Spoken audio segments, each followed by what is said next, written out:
Yeah. Let's go, baby. Center with me. Deep breaths. 3 hours from what it's all about. Let's bring the music down. Shh, shh, shh, shh, shh. Bring it in, baby. Bring it in, baby. It's okay. It's okay. We got what we needed from Burkhead. This is it. This is the day. This is the time. We've reached Championship Sunday. The summit is within grasp. We are T-minus 8 hours from possibly holding a fantasy title over your head. A full year's worth of trash talk. 4 months worth of financial incentives. We are so close, guys. We've been on this journey for 16 weeks, and we are finally here for title time. It's your boy, Rick Rosen. This is the Checkdown. It's Fantasy Championship Sunday. We do this every Sunday. This is week 16, Heavy.com's live fantasy football show. It's your boy, Rick Rosen, here for the next 3 hours. What is up, Tanzo? We are so hyped for today's games. It's almost my favorite day of the year, and I was saying, hey, should I wear a suit? Should I go super professional? And I was saying, you know what? Today's all about vibes. Today's all about positive energy. Today's all about putting out your best, regardless, right? So that's why we're rocking Team USA, because we got positive vibes. We got our Good Times Express gear rocking instead of super fancy. It's no point in dressing up.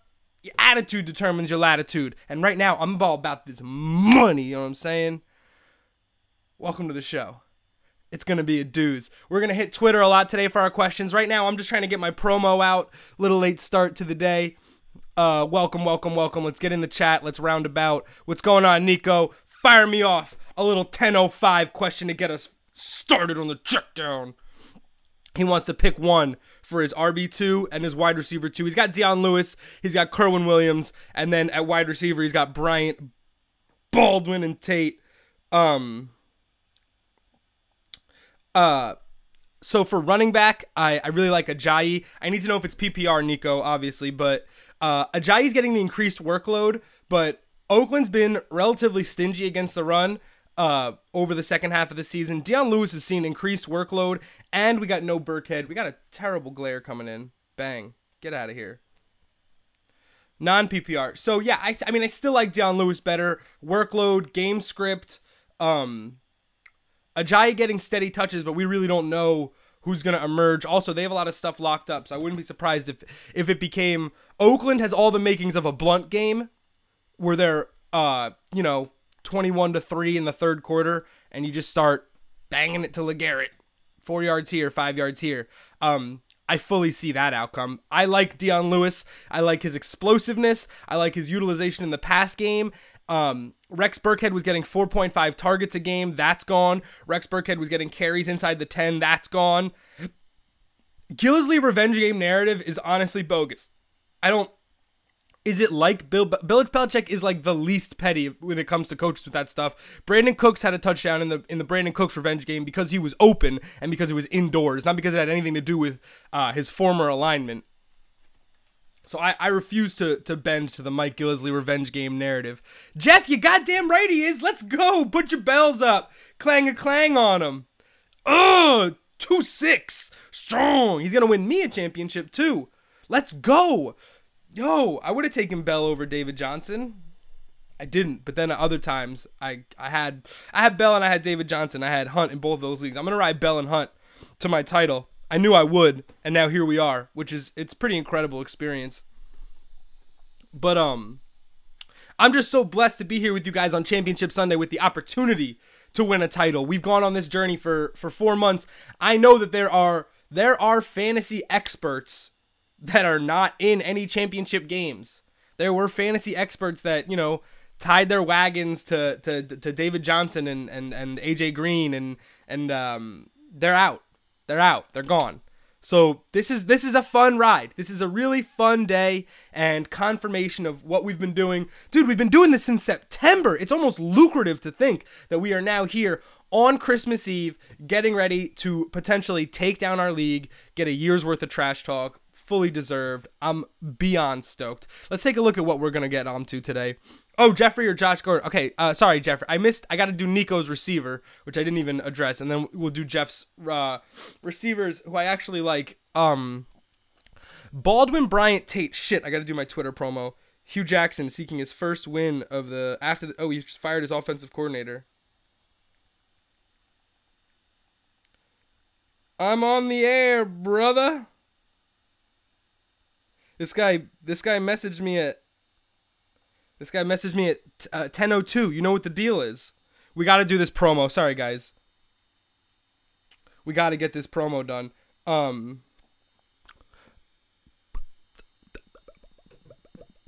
Kerwin Williams, no. Baldwin Bryant Tate. So Bryant, yeah, Matthew Berry told everyone that Thielen and Rudolph were locks last night also. I was going through Berry's Twitter last night. We're going to go through it today to get some more fantasy advice givings.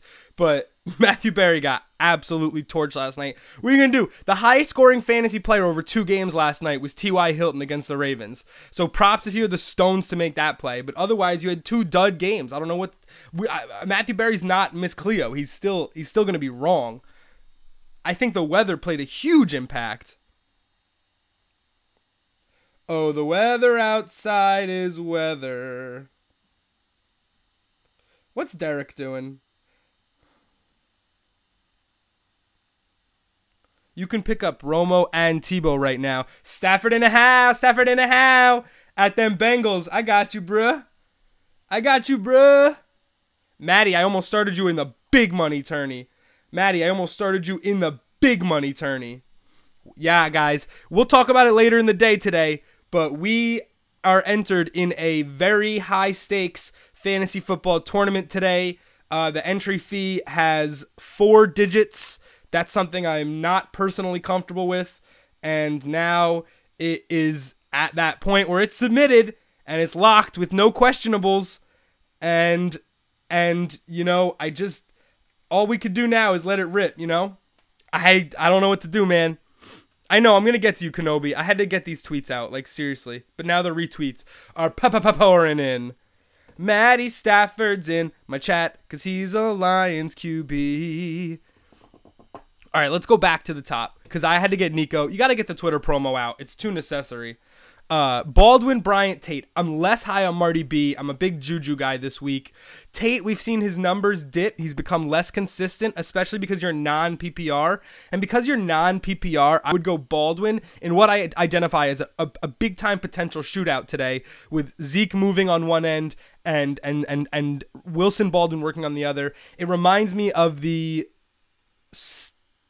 Steelers Cowboys game last year where the Steelers could score and then the Cowboys were just like, cool, we'll give it to Zeke 9 times. And then they just rinse repeated for 4 quarters until Zeke was just too much. I like that narrative. That's a narrative that I am comfortable with. I got you, Matt. There's not enough people here for you to be hounding me. Like, I'm just trying to go in order here. I got Nico up top, then we're doing Jeff, then we got you, baby. Ooh. I almost started Ebron too. Ebron's a decent pick today. Why are my frames dropping like crazy? I turned down the video settings, but I think I honestly think I did. I made the show slower, but that's, you know, we've all been there, right? I mean, Tanner's made the show slower multiple times. All right. Jeffrey or Josh Gordon? Now, Nick Foles puts a lot of doubt into this Alshon Jeffrey play. He scored a tote against the Giants last week, but he clearly wasn't the #1 target. And, you know, the tote was tremendous for his value because he didn't have an outstanding game. Josh Gordon is your ceiling play nearly every week. My biggest problem with Josh Gordon is we will have bad weather today in Cleveland, Chicago. It's going to snow, it's going to be nasty, it's going to be cold, and based on that, I'm taking Alshon because there's no point in me risking a fantasy championship. I got 2 good players, and I want to put myself in the best position to win. Hey, go Bobby. Hey, go Bobby. We are so out here. Yeah, so I'm going to go Jeffrey over Josh Gordon, mostly because of the weather, but also because they're just 2 good players, and I think Jeffrey has equal, if not more, opportunity, and he's a big-time target. I have no problem with that. This is where we are, man. I love the Week 17 questions, thinking about how we started this in September. Did you think that someone was going to come in with Alshon Jeffrey, Josh Gordon? Because I did not, and now we are here. Matt Stafford wants Josh Gordon or Demaryius Thomas. That's a little sketch because Demaryius has a not great matchup, and when Osweiler stepped in as the Broncos quarterback, Demaryius Thomas disappeared. Simeon love to force feed Demarius. Osweiler doesn't like force feeding anybody. It's one of the hallmarks of his game that he does not force the ball in. It's one of the reasons the Texans were not that successful with Osweiler, because he refused to just let Hopkins do Hopkins things. So based on that, I have to go Josh Gordon there. I know it's crazy. I just told you how bad the weather was, but I'm hard pressed to find anybody who won't go Jeffrey, Josh Gordon, Demaryius Thomas. That seems like a very logical tier set to bring into this week, considering weather and matchups. I love it. I love it. I love it. Let's talk about today. Bang. Right now we're breaking down today's show, but first of all, if you're watching this, I just owe you a congratulations, because a lot of people are bailing on the Checkdown today because they got nothing going on. Their fantasy season's over. And we knew viewers were going to be down this week because, it's Championship Sunday, y'all. So here we are. Thank you for tuning in, and let's get this money.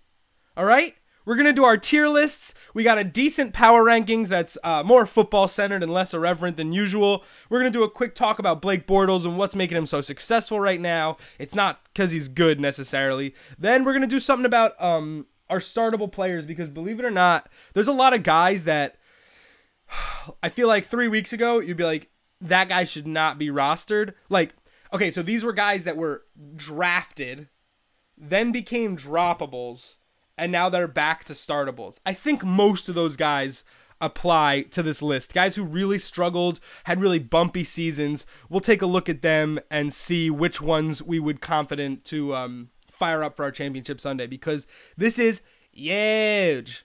Osweiler would prefer to just turn around and hand off at this point. I agree. I don't think CJ Anderson's the worst play. We're going to talk about it in our last hour, which is, of course, the Millionaire Hour. Oh, yeah.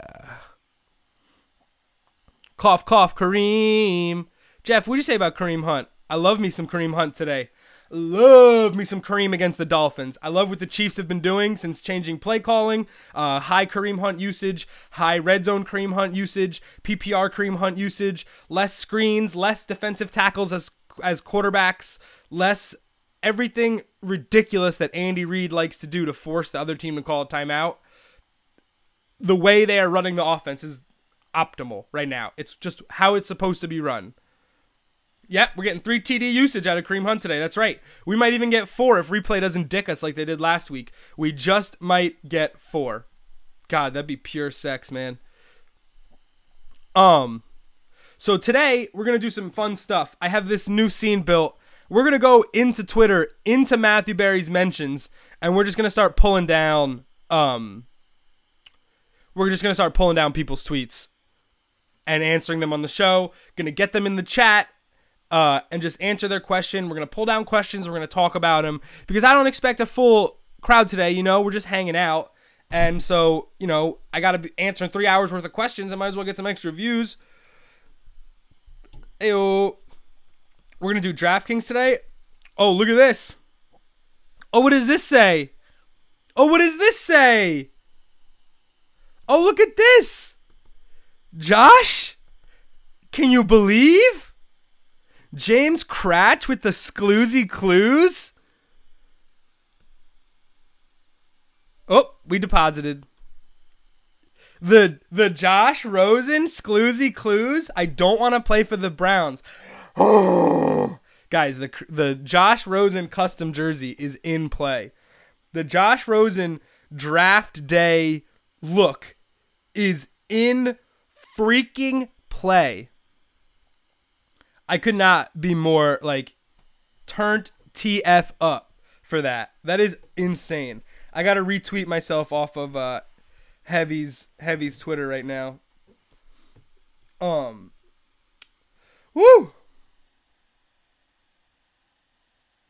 How we doing? Attack those randos on Matthew Berry feed. Yeah, no, we got to go to the feed. Let's retweet from Heavy's account. Bang, many followers were had. It's a good show.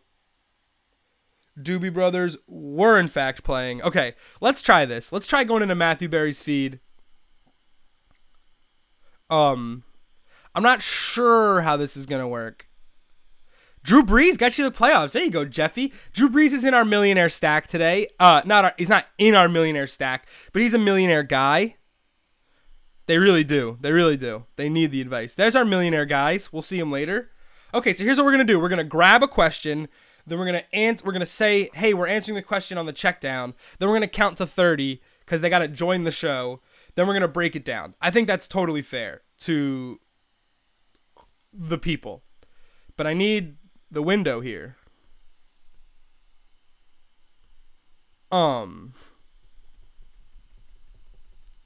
There's a lot of questions here, and what happens is people don't. Here we go. We're here. We made it. Okay, Adam and Jarek. Hurt me. Flex play. E. Ingram. J. Stu. CJ Anderson. PPR League champ. Rud 1. Oh, Twitter, we're struggling, baby. I can't get anything clicked on. Come on, baby. I believe. My laptop does not want any part of this segment.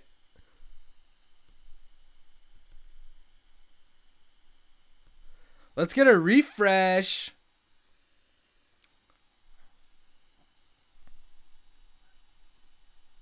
Oh, there it is. Of course, after everything. Yeah. No, people... A lot of these are actually... These are actually answerable questions. People just need to... They need that second... They need that gut check. You know what I mean? Jamie Bernard, you don't even know you're the first person to come up on the Checkdowns Twitter crossover show. You literally don't even know. Are you saying Robbie and... Oh, sneaky good plays. Yeah, CJ Anderson is a sneaky good play. But he's also in a three-way share. You never know. Would you rather CJ Anderson or Capri Bibbs revenge game? I know who I'd want. I think it's Anderson. It's funny how horrendously slow this is when you're live. But when you're by yourself trying to segment this for yourself, it's actually perfect. Okay, championship week. Josh Gordon or Carlos Hyde for flex. I already know your opinion on Dak versus Foles. I just can't make my own decision.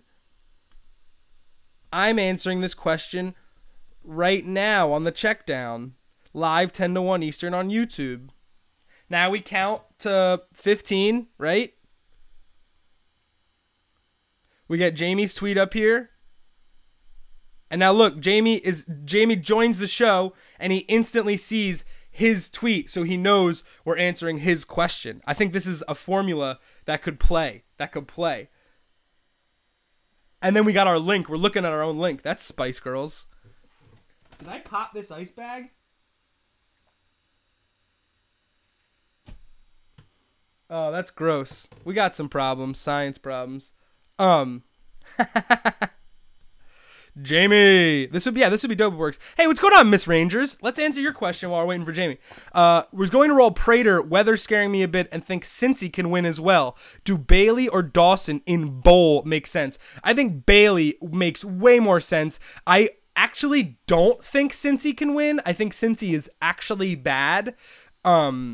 I understand the logic. It's very sound. I would much rather indoors. I love me some kicker questions. I like Bailey. I like Jake Elliott this week. Miss Rangers. I have no problem with Bailey. I do have a little problem with Prater. And if weather scares you, you shouldn't be taking your kicker. There it is. Bang. All right, Jamie, we got you. Josh Gordon or Carlos Hyde for a flex. I already know your opinion on Dak versus Foles. I just can't make my own decision. Josh Gordon has a weather thing. Carlos Hyde, it doesn't have a great matchup. I've been telling people to bench Hyde, but in this situation, I would definitely start Hyde over Gordon because we're playing weather. We're playing weather and we're playing matchups. Carlos Hyde hasn't gotten a real breakout game, but the Jags haven't been run stuffers. They've almost been run funnel because their pass defense is just historically good. So I think that works. And thank you for your question, Jamie. And let's move on to the next schmo. See, there's already 15 new tweets.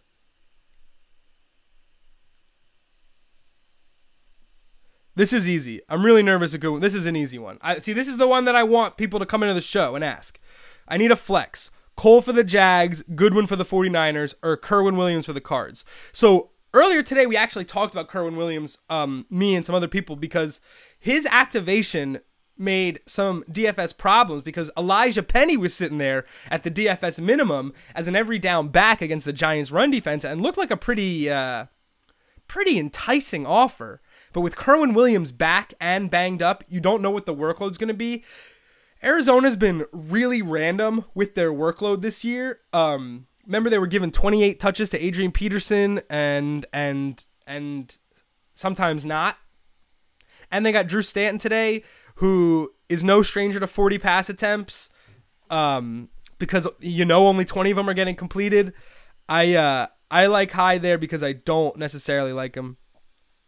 One last question. I lost Zerline. Is Gould my best choice? Everyone else is like the kicker for AZ, the Browns, etc.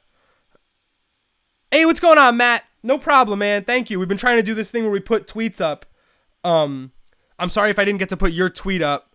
Let's catch up with the chat. I lost Zerline. Is Gould my best choice? I don't think Gould's your best choice. Go look at all the kickers, right? And then go look at projected team totals by Vegas, right? And just take the kicker with the highest team total. I like Dan Bailey. I obviously like Matt Bryant if you can get him. I like Will Lutz if you can get him. But I think Bailey's in a great spot. And he's got a freaking boot.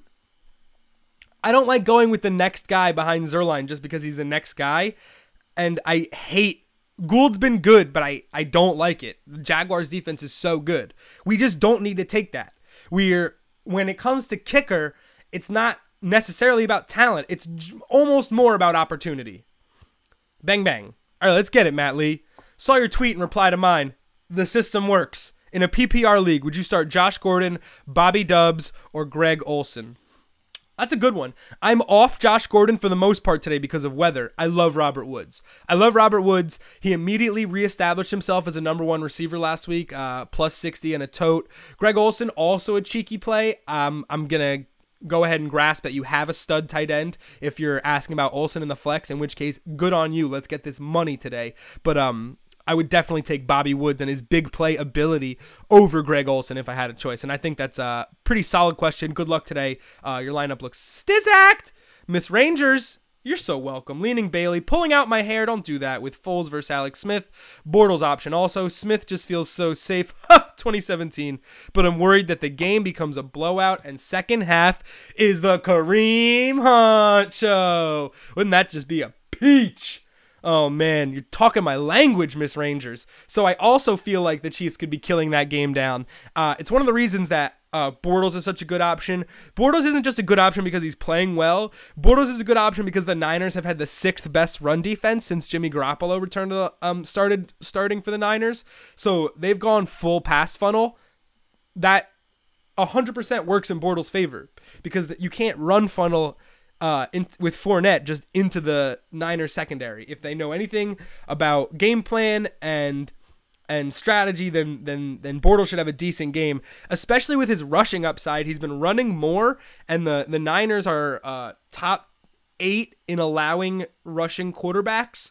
So I think this is a great matchup for Bortles. I know it's so sketchy. You're starting Bortles in the fantasy championship, especially over a guy like Alex Smith that was getting legitimate MVP discussion, which is like, I can't believe where we are, where Alex Smith went from MVP discussion to bench to Mahomes to I think he's a safe play in the fantasy championship. I totally understand the logic. I would say the same thing. I'm just making the observation to we have come so far since September. It's been a wild, wild ride, and I'm so here for it. Let's take another Twitter question because this is not working. Standard scoring. Who do I put in my flex? Mixon or Dede Westbrook? P. Roy, P. Nasty _28. That is not a terrible question, and we actually can't answer it because we're waiting to hear about Joe Mixon's availability.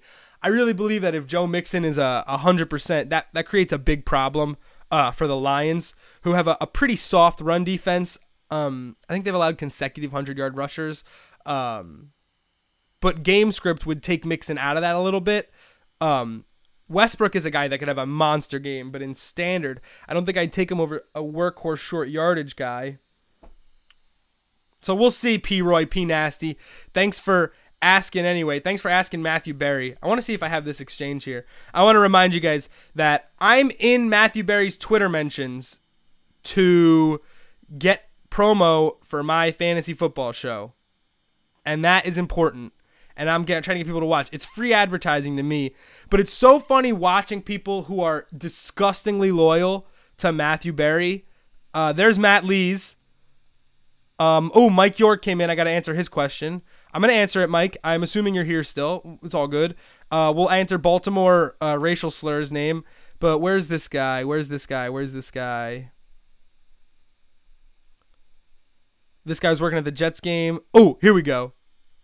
So here's people are so Matthew Berry stans that they don't want my advice. They want to wait for the Matthew Berry advice that'll never come. They turn into the fantasy equivalent of the dog from Futurama. They'll just wait outside the fantasy football pizza shop until they roll over and die. Listen to this fucking neck. It's a family show, sorry. Listen to this neckbeard ask Matthew Berry. I love this guy, first of all, because I think I'm going to send him money, but...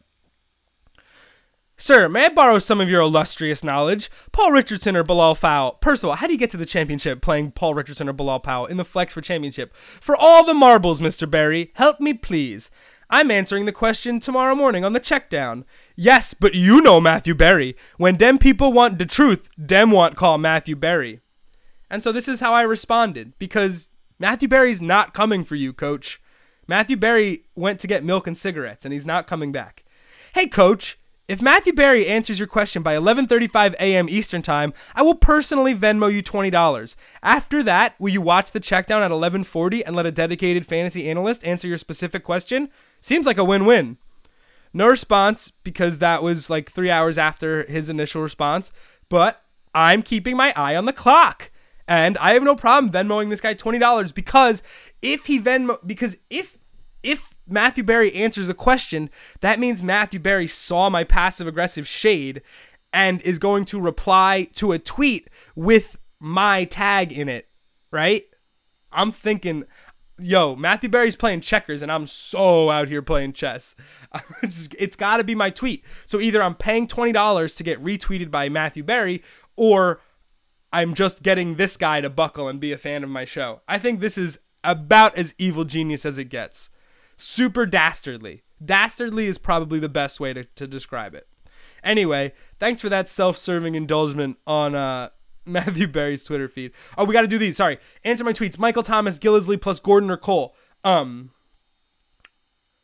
Definitely Cole over Gordon, especially because of weather. We're waiting on Gillisley, but 100% Thomas. Like, we're all waiting on Michael Thomas. But there's no possible way that you don't wait for him to work out and then go with Gillisley. Like, that is a huge risk, my guy. Mike York. Play 3, Michael Thomas, AJ Green, Sterling Shepard, CJ Anderson. I think you leave AJ Green on the bench there, but you got to start your studs. So we wait on Michael Thomas again. We have to wait on Michael Thomas. There's no way around it. There's no way around, like, the number 5 wide receiver is a 50-50 to play. Like, there's no around that. Ooh, let's get Brian Rogers 8's advice here. We're going to drop him the link, then we're going to count to 10, then we're going to hit him with the digits. Hit him with the knowledge, hit him with the knowledge, hit him with the knowledge. It's 10:30. We got to go through our tiers. We got to do all our dirty work, baby. We got to catch up. We got to get prepped. And then I'm just forward thinking about this Millie, honestly. It's DraftKings Day, and it's Millie Day, and I've been thinking about this day all week. If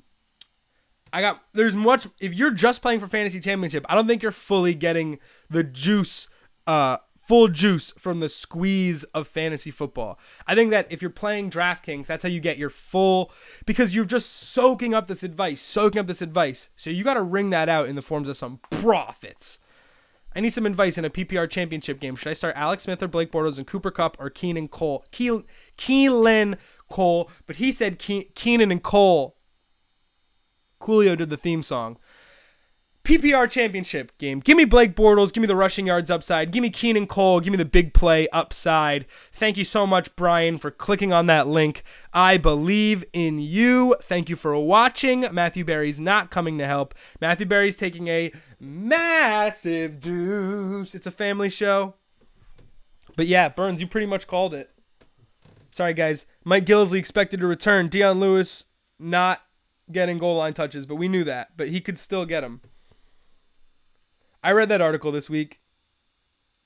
Dion Lewis told me this week, quote, "That's not my role." I don't care. Dion Lewis is the breaker. He's the breakaway guy. He's the every down guy. He's the pass catching guy. He's the guy. I don't give a shit about Mike Gillislee touchdown vulture because Dion Lewis can still run it in from the 9, and Mike Gillislee can fumble and then get the work, and he's done. Not worried about it. Pick 2, Theo Riddick, Crowder, My Lil Cooper Kupp, Martavis Bryant, or Golden Tate, non-PPR, Burns Gritch. Oh, what did I just do? I just clicked on David Weintraub's Twitter. Oh my God, David Weintraub. Oh, Wob follows him. That's cool. He talks on the radio. I should get him on the show. That's a good get. I got more followers. Promise I won't throw you under the bus if you're wrong. I feel like I answered this guy's question last night. Jones, we got you. We're just going through our first half hour here on the Checkdown. It's Championship Sunday. I'm feeling all the good vibes, baby. We just got to take all this positive energy and put it into our bank account today. That's what it's really all about. If you're not here for money, you're here for trash talk. And if you're here for neither, you're not here at all. I didn't cap the red marker last week. I'm just realizing this. That's a shame. That's not going to make it into 2018, that marker. That's sad. Let's hit him with the response. Bow. Link. Bow. This is cool. I like this system that we're doing. Yeah, I'm drinking out of the coffee stirs. Whatever. It's how I control my intake. Whoa, I thought I kept that one up. I think this was it. Jordan Howard or Dion Lewis, Julio or Mike Evans. I promise I won't throw you under the bus if you're wrong. I want Dion Lewis there. Give me the PPR. Jordan Howard has a decently tough matchup. The Browns' run defense is better than people give it credit. Julio or Mike Evans is a really interesting choice because if you leave Julio on your bench, you got brass ones, my guy. Leaving Julio on the bench is a insane risk for Championship Sunday. That being said, Mike Evans is a very strong play. No Deshaun Jackson, no Jay Howard, Cameron Brate banged up, no run game, and shootout potential. That gets very dicey. Mike Evans will likely get more targets, but you are the one that has to live with benching Julio Jones in the championship game. Me, I had my Julio, and I didn't make the playoffs. So props on you for, I mean, it sounds like you're in an 8 to 10 team league with that stacked roster, but props to you for still making the championship with Julio. Did you ever answer my quicker question? I dozed off. I love it, Jeff. I dozed off too, actually, so I don't remember. No, I like Bailey. I like the offense today. I think that's got shootout potential with Dallas and Seattle.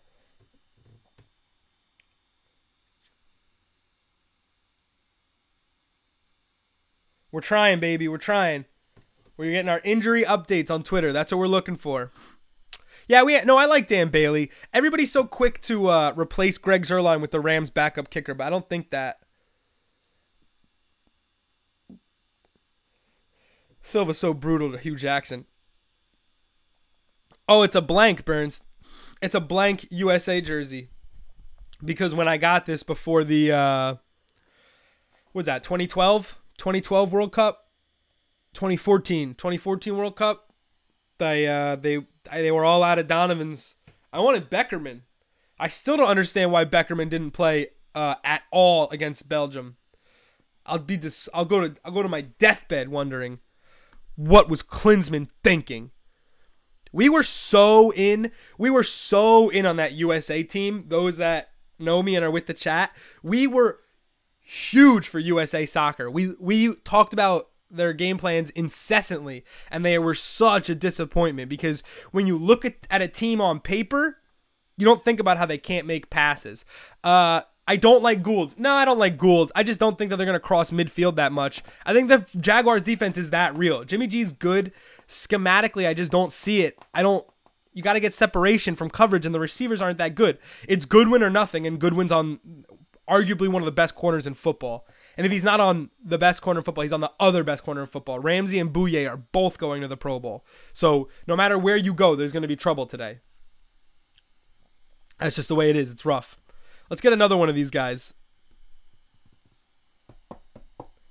All right. All right.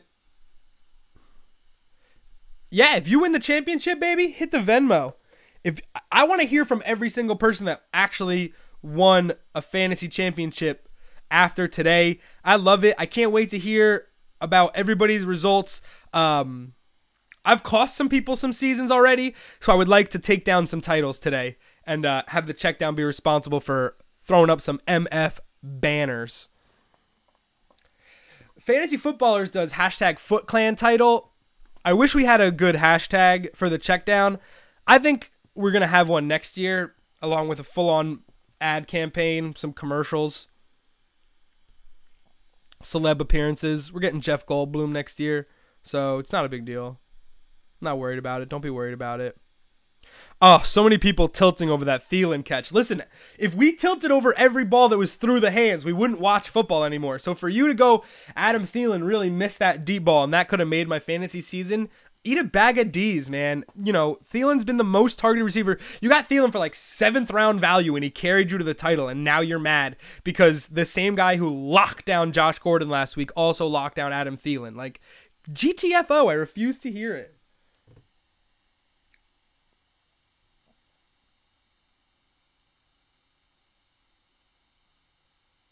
I got people asking me questions.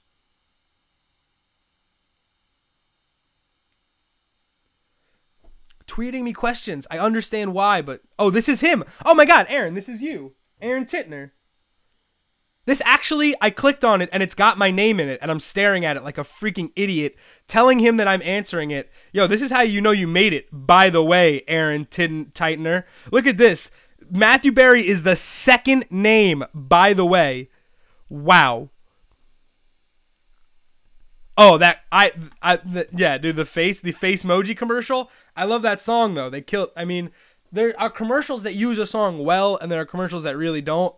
And that commercial, that's a banging chorus. I have a pop music rant that I can go on later that I was just thinking about earlier today that I can't even. Pop music's crazy. Marquise Goodwin, Delaney Walker, Kerwin Williams, Jay Ajayi, pick 2. I would take Delaney Walker and Jay Ajayi. That's high upside right there, Aaron. Thank you so much for tagging me. I'm not even going to reply with the thing. I'm going to reply with a thumbs up gif because, you know, that's how you do it. And my gif game does not yield, okay? Not the Mariota thumbs up, though. That's oogly. I love this guy. I love my sheep thumbs up, and I throw it wherever I need. Let's catch up with the chat as we hit our end of our first hour. Tyrell Williams, 4,500 in DK, expected to see more targets today versus Jets. Yeah, that's a good value. I think I don't like his hands. I legitimately think he's not as good as Keenan Allen, and I think that Phillip Rivers doesn't really trust him because he Lizox down on Keenan Allen. I 100% love Keenan Allen today. He's in our Millie Club. I keep forgetting we're not in love anymore. Yeah, we give him the thumbs up. I got you, Aaron. Thank you so much. 7 last week, but blew up before. Oh, 7 targets last week. Yeah, but we're talking about post-Hunter Henry world. Plus, if Bryce Petty can't get it done, that's a big-time Melgo game. That's a big-time Melvin Gordon game. If Bryce Petty isn't performing against the insane Chargers pass rush that is not going to let Bryce Petty throw vertical. They're not going to let him throw deep. They're going to close on him immediately. He might get sacked 6 times. No, yeah, it could be a bad. When you look at today, you have Gurley, Kareem Hunt, Zeke, and Melvin Gordon all elite running backs, all could be dominating second half touches this week. Could all be, and Le'Veon Bell on Monday for that matter, but all could be just obliterating second half touches this week. We have a lot of positive game scripts and a lot of D's. Speaking of D's matchups, let's do the tiers. Let's just do the tiers because, you know, let's just get all our games underneath us, you know, get our bearings. Oh, wow. Our week 16 game outlooks are presented by me. We are sponsorless. Our tier 1 games, only 2 Let It Fly games. Seahawks, Cowboys, I really think this has shootout potential. I don't think it's the highest over under the week, but it honestly should be the way the Seahawks defense played last week. They're going to get KJ Wright back, and Bobby Wagner, I almost forgot his name. Bobby Wagner improving from a hammy injury, but it's all about Zeke. It's all about Zeke. It's all about Zeke. He was training with Eric Dickerson and bet him he would have 200 rushing yards today. Zeke is going to run for 8 yards on his first carry and then do this. I would put my house on it. The second game is Tampa, Carolina. These are the only 2 tier 1 games I have, and this is only because Tampa's so bad at running the ball and Carolina's moved to pass funnel, which normally would be okay, but without Thomas Davis, I think the middle of the field and the pass rush is going to be a lot. They're going to be asking for a lot more from a lot of young players on that Carolina defense. And this could be a big Mike Evans game. I'm sneaky playing Chris Godwin today without Deshaun Jackson. We're looking for big-time Jameis production, and we're looking for Cam's best game of the season. If those 2 things happen, you might see me get naked today.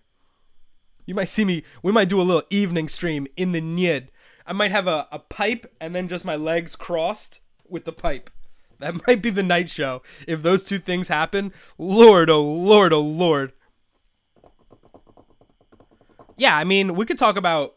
Oh, what's going on, Bill Heston? Let me take a second to answer your question, big guy. Non-PPR, Hyde or Bryant for flex?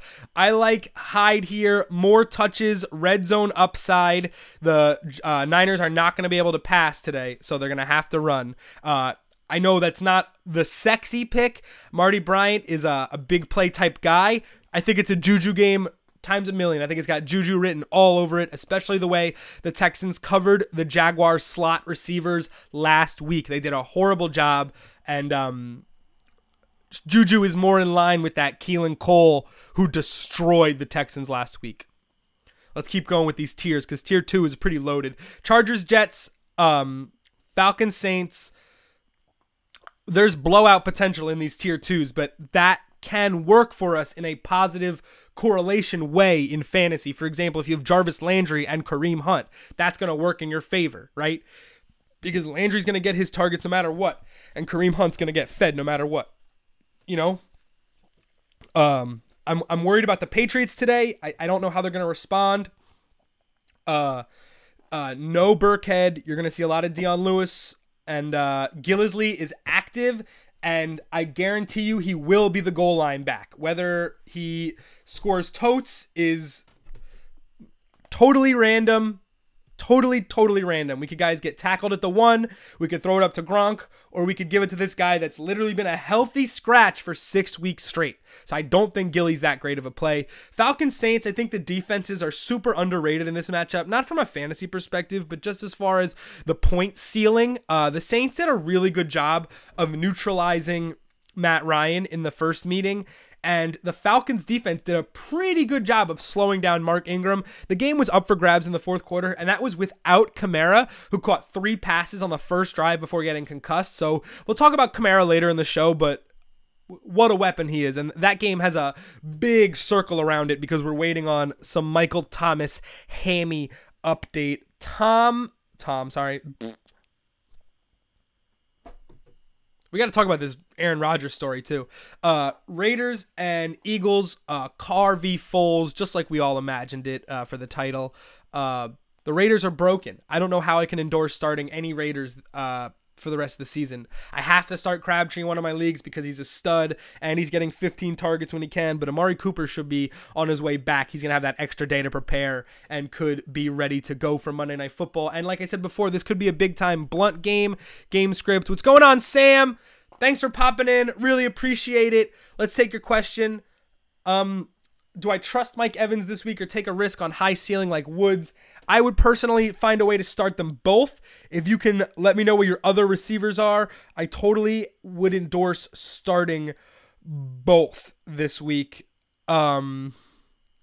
Mike Evans is going to get a boatload of targets, and Robert Woods is a number one receiver against a bad passing defense. I think those are both fine. Cooks, Funchess, and Kupp. I would take out Funchess. He's banged up. Give me Woods.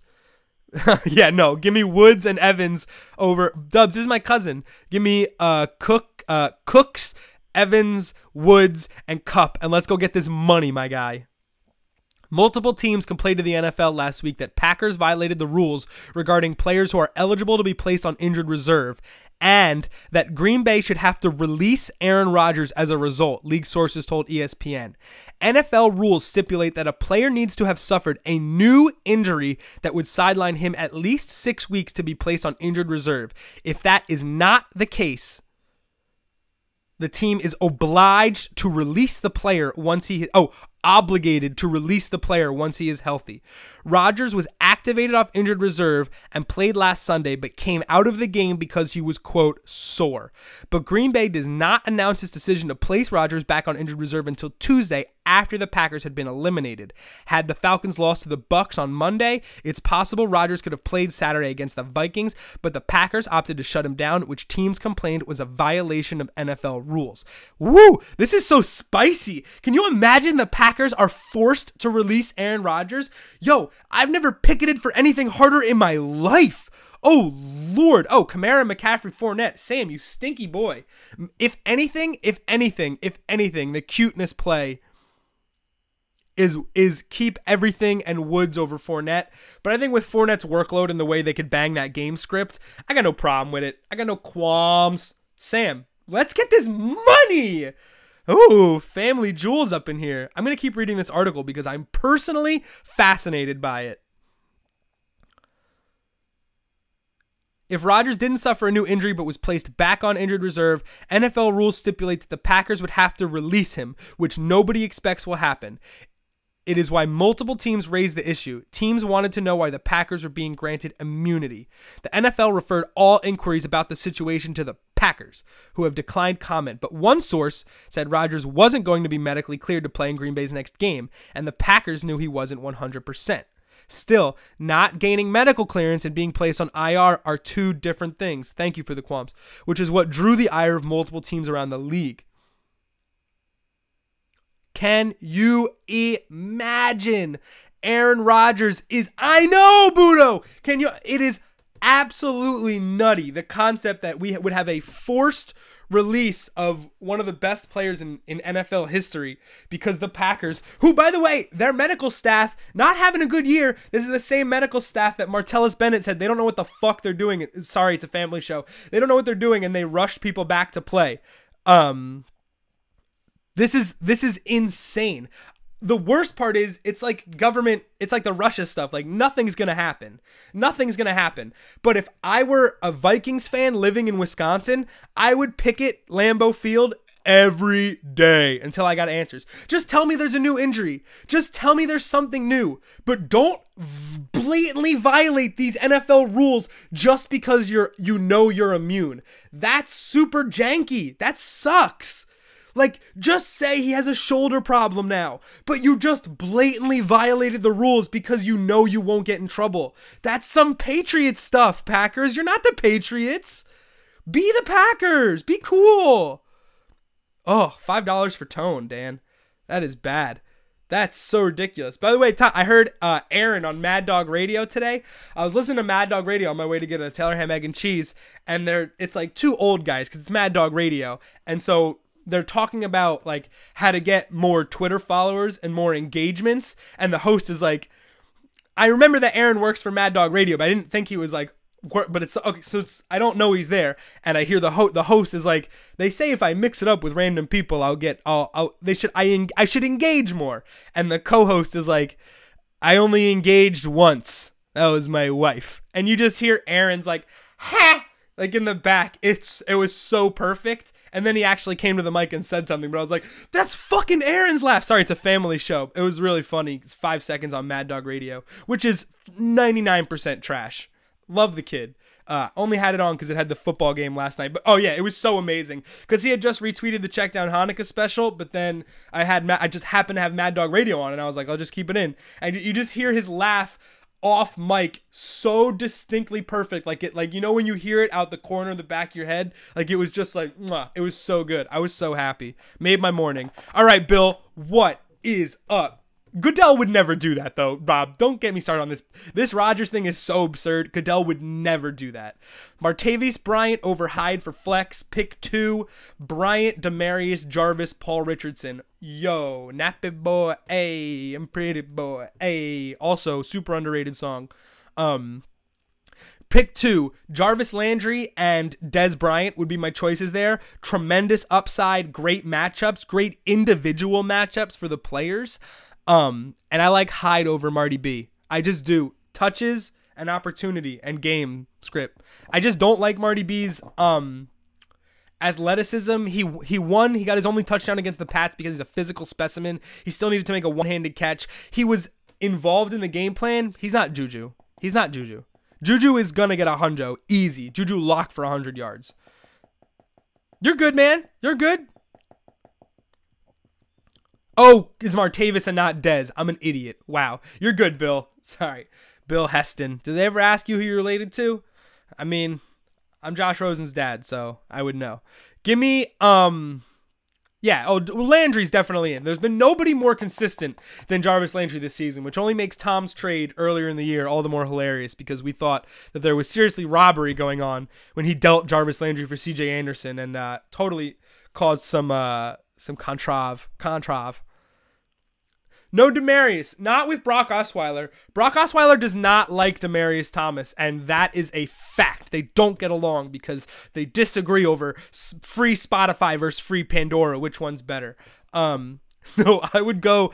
Paul Richardson's honestly very tasty in the long play stuff, but I would go Martavis in the slot over the other three with opportunities. You're good, Budo. You're in the championship, and opportunities and matchup.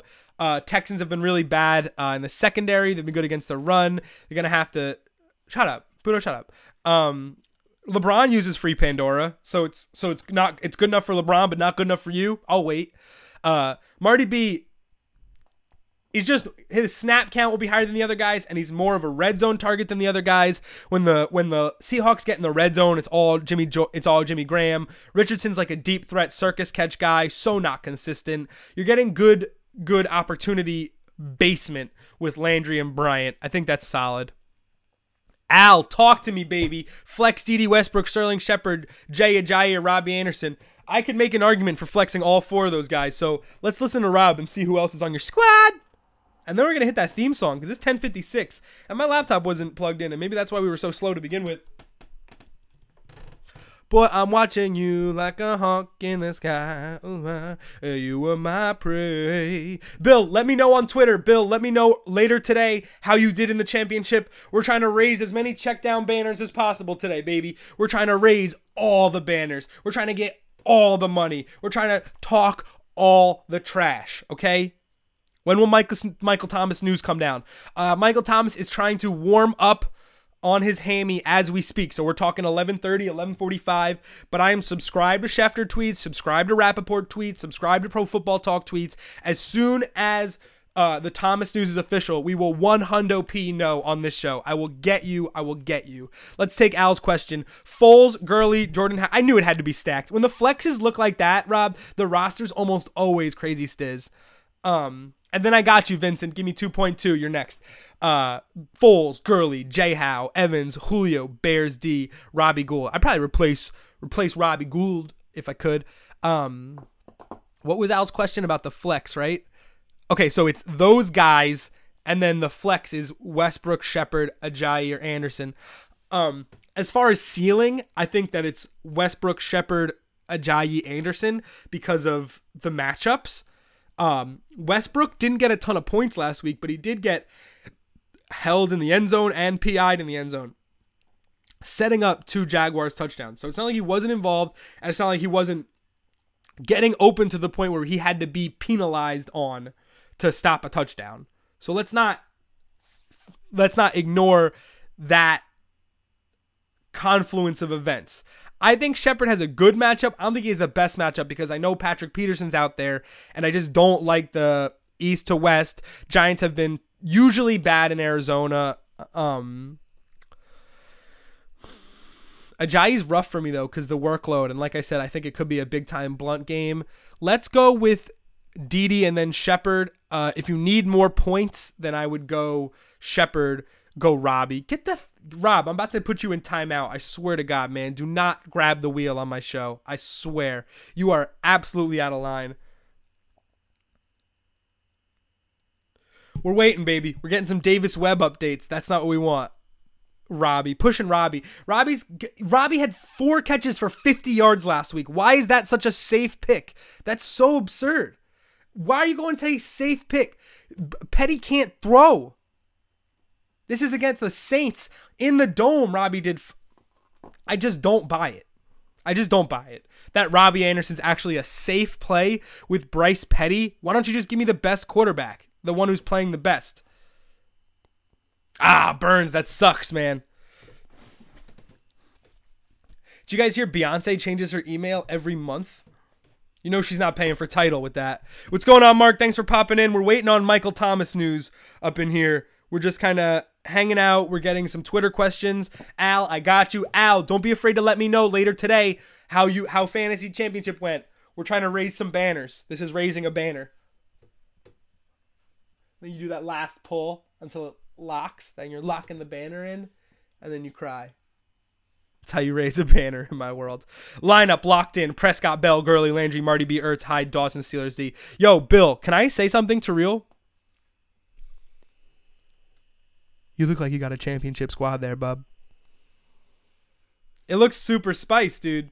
You look super spicy. Let's go this way. Up and over. What's going on, Mark? Don't be sad, Marky. Mark, talk to me. I got screwed last night.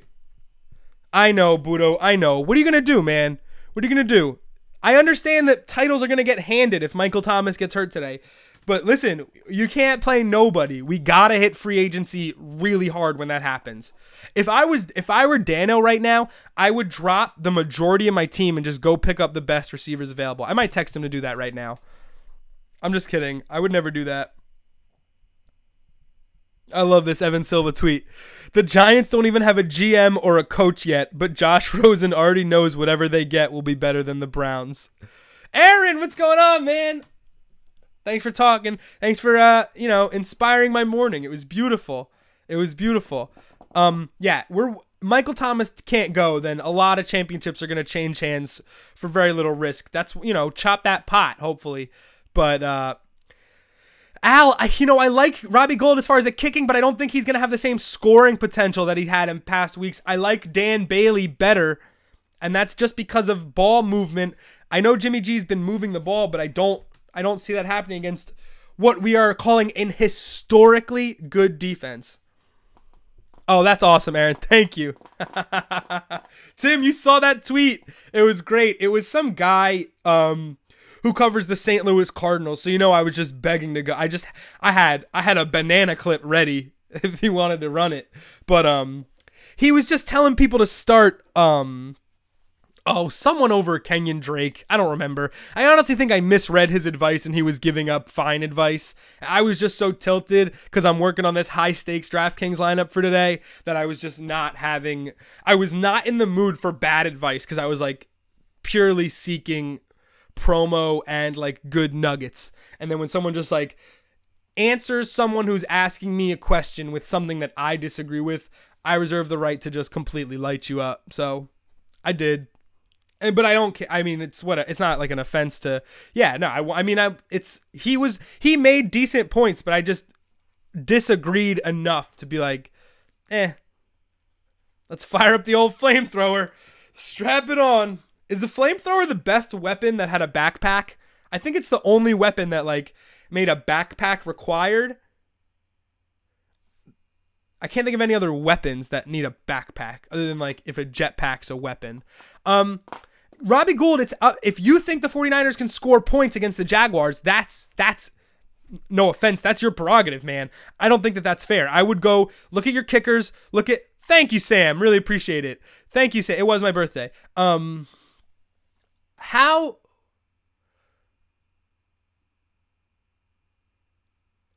Little train of thought loss.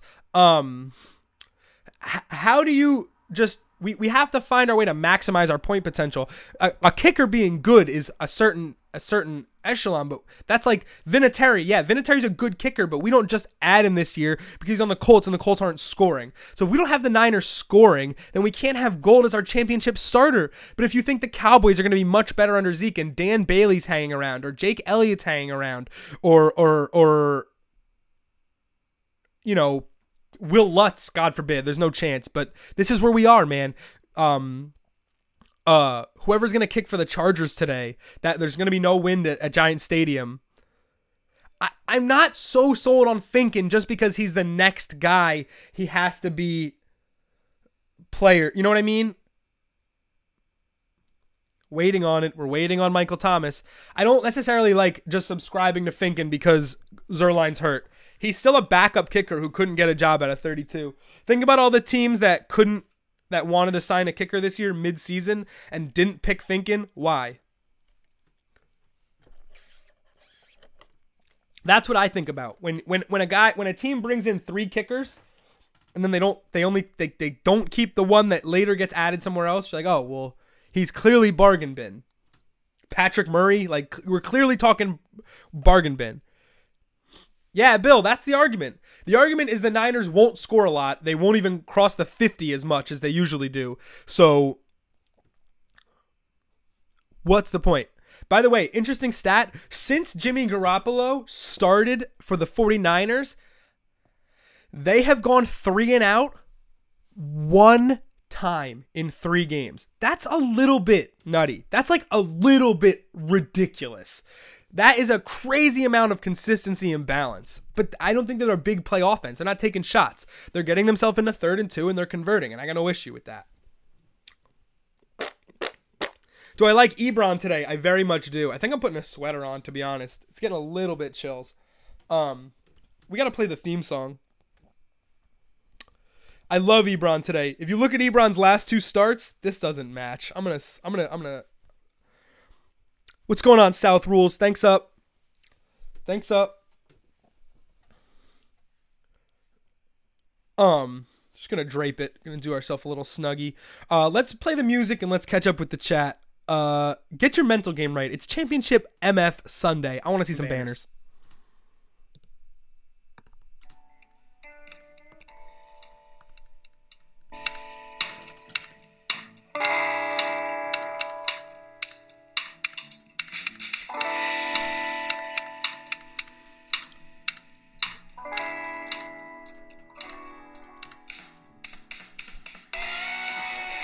Hour 2, baby.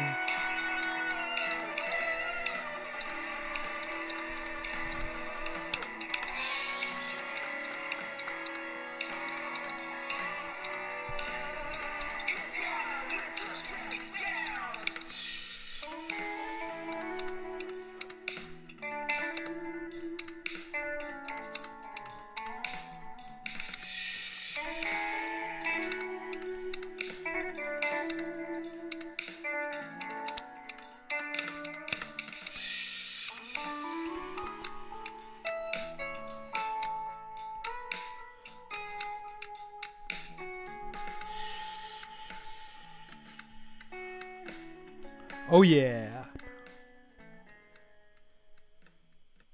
I love that. I love getting a nice little 130 to just kind of like, let's just take a deep breath, recharge the batteries, get ready to get back in there for another 2 hours of Checkdown. Let's go.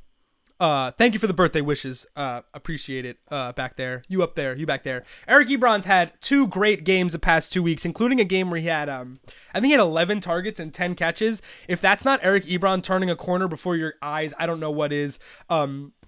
If drops were a virus, it would seem he's found some sort of antidote. Maybe he's just playing really confident. Either way, the Lions are getting the ball to Ebron more. He's their most targeted receiver through 2 games. Ganja. He's their most targeted receiver the last 2 games. So if you're looking for a quick pickup, keep an eye on Ebron today. I might throw him in the Millie later when we talk about our DraftKings lineup. He might get a little spot. He's definitely got a good value, nice and cheap, and definitely production is there. I wish the red zone production were, but that's not really their strength. Is red zone. The Lions are pretty bad. Yeah, no, that was a good pickup. It was a good tight end ad. Tight end's been a really wacky position this year. It's been obviously mega top heavy, but the 8 to 15 tight end has just been an absolute mess. Let's catch up with the chat. Josh Rosen, Aaron. We just talked about it before you popped in. How crazy is it that Josh Rosen knows the Giants don't have a GM, knows the Giants don't have a coach, and would still rather go there than whatever the Browns end up doing? Like, the Browns have a GM and they have their coach for next year, pretty much, but he just already sees they're enough of a tire fire that he is like, you know what? I can see from here that I don't want to do that. So now are the Giants going to basically get to choose Darnold or Rosen because the Browns are going to sign Aaron Rodgers? Because the Packers have to release him? Think about it. All right. Yeah, Thielen crapped the bed. Wow, that Garoppolo stat is cray. Yeah, no, I mean, yeah, it is. Are you worried about Stafford's hand? No. Would I go with Bortles instead? Yes. I would go with Bortles over Stafford if Stafford was 100%. Stafford's been wild consistent, but Bortles is the hot right now, and you got to stay in the flames, especially when you get a good matchup.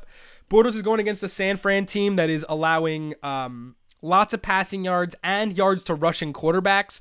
2 things that Bortles has in spades over the last month. He's been the best quarterback in the NFL with a balanced attack and with receivers getting it done after the catch. We're going to talk about this at like 11:40. We got a Bortles segment.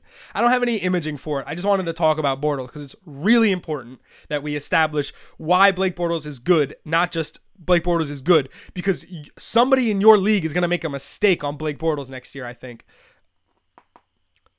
Bortles better without Lindsey Duke. First of all, every player is better without a girl like Lindsey Duke because you just have to think about it. It's so annoying. Lindsey Duke's out here living her best life, so you can't take that away from her. You know, she's just a person in the world. You know, Bortles, the workload of an NFL quarterback is enough. You got to manage a girl like Lindsey Duke. What I'm saying is, I don't endorse what I'm actually saying out of my mouth right now. But thanks for that, Mark. It's 2017, okay? But yeah, I agree. Let's do this, baby. 11:10. We're gonna do power rankings at 11:30 because we always do power rankings at 11:30. Oh, the Matt Kemp season with the rude boy. The rude boy. Burns no. The rude boy himself. Let's go back to the tiers and just finish these off. Dolphins Chiefs is that game script. We talked about it, and Rams Titans is along the same way. Listen, the Titans let Jimmy G do whatever they want last week, and the Niners really aren't that good. They let Marquise Goodwin have the best game of his career, and now Robert Woods, a well-rested Bobby Dubs, comes to town. I love Robert Woods this week. I think Goff's a good streamer. The only thing backing me off from Goff streaming is the potential game script of Todd Gurley doing Todd Gurley things, because in DFS, if Todd Gurley does what he did last week, everybody can pack their ball up and go home, because the people who start Gurley will be rich, and the people who didn't will be poor and sad. So we're teetering on the edge there with of a full on disqualification of anybody not starting Todd Gurley. I'm not exactly fading Todd Gurley this week. I just can't afford him. There's so many stud running backs. I don't know if I could spend. He's 9,100 on DraftKings. The most expensive receiver is like 78. So what are we really doing? Jaffiel, pump the brakes, please. Steelers Texans. Tom Savage is out. Let's take Clayton Brown's question. Our commissioner likes to have our Super Bowl next week when our players sit out. I'm in my division cheese ship today. I said cheese ship? Cheese ship or cheese ship? Cheese Schmidt? Schmitty. I am in my only final this week, guys. Of course the Checkdown is in a fantasy football final. Come on, first of all, I'm insulted. But it's a 2-week final. It's the Le'Veon Bell, Kareem Hunt team Alex Smith is in there. Michael Crabtree's in there. And I got you, Clay. Clay, I'm not going anywhere, baby. I'm also in a 2-week championship. I'm looking forward to week 17 and seeing how that matchup's going to play out. Because honestly, even in DFS, daily fantasy, I don't think I've ever played a week 17 slate. I usually use week 17 to like chill and like reevaluate my life choices up until that point. That got me to 16 consecutive weeks of gambling on football. What's going on, Bill? I'm gonna stew on that one. Steelers D, Rams D. I think that's pretty provocative. My only problem with Rams D is it plays into the thing that the Titans do. The Rams want to run. The Titans want to run. The Rams don't stop the run real well. So I don't want Gurley to do well. I'm anti-Gurley today. I believe he absolutely can do well, but in terms of fantasy and my forecast, I would like to see Gurley not do well.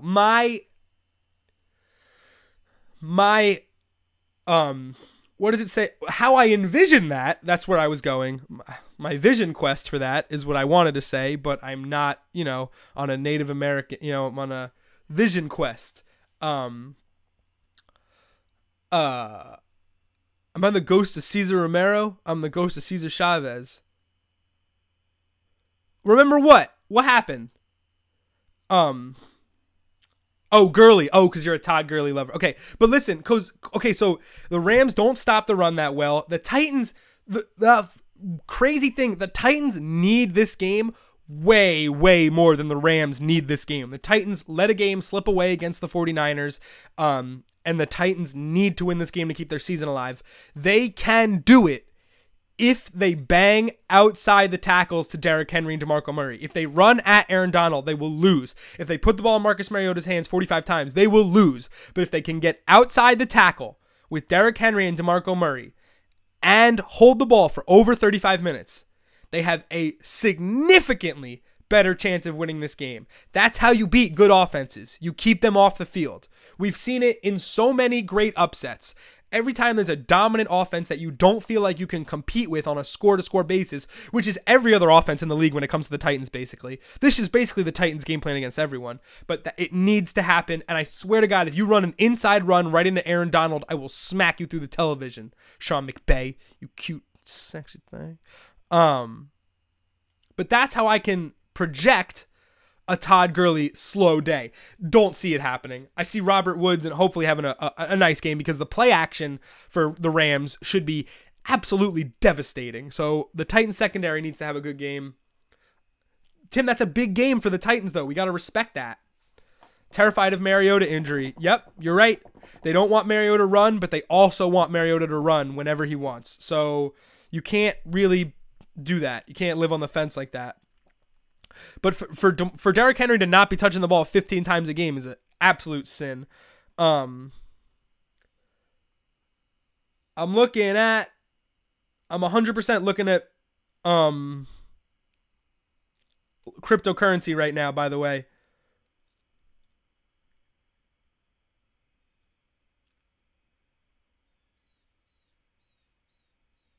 So from my friends in the chat that have been talking about Bitcoin, we're doing a Bitcoin thing. Mike Davis or Gillisley, non-PPR for $500. Mike Davis, thank you for playing. Bill, sorry, we didn't get there, Bill. Oh, with the Rams, we kind of did, though, with the Rams D. You're right. No, you're right. Steelers D, I think, is a fine play. I think it's a fine play. No Tom Savage. Tom Savage is on IR. I'm almost positive. What's going on, Clay? Darkwa, Mike Davis, or Crow? That's an interesting one. I kind of like Crow because of the weather. I don't like Darkwa. I think Gallman's getting more touches with the season being over for the Giants. I like Mike Davis, but we've established that Seattle's best running back is Russell Wilson. I like Crow. I know he doesn't get enough touches, but I think that role is growing. I like Crow.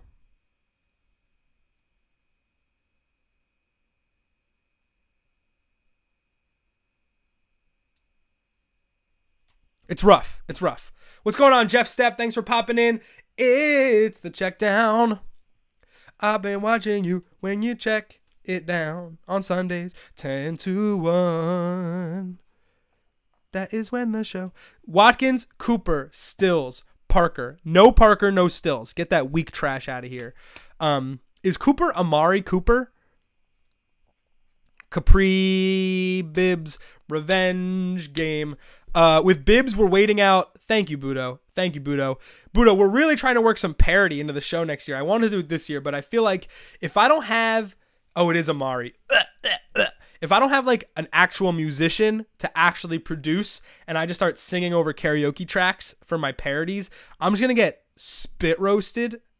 But if I can get Chuck, who did the theme song, to collab with me on a weekly parody that is an NFL parody that he does the music and like harmonizes and I just lyrics and sing, I actually think spit roasted. That is kind of savage. You're right. No, I think, if the internet wants to spit roast, the internet can spit roast. But you're right. You're right. The visual is probably not family show, but I'm working out. So I think that if we did that and actually approached it from a professional standpoint and like really tried to bang these out like every Tuesday for the Sunday show, like a 2-minute first verse, 2 verses and a chorus.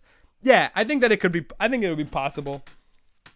Cause I've been coming up with them, but it's not good enough. Just from me just like humming into my, I can't remember one I had that was really good.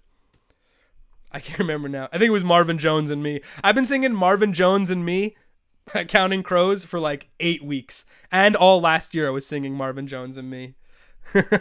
Capri Bibbs revenge game is completely in play, but we're waiting on P. Ryan status. P. Ryan status comes in with Michael Thomas status within the hour. We're hanging. Get Carrie Underwood on the show.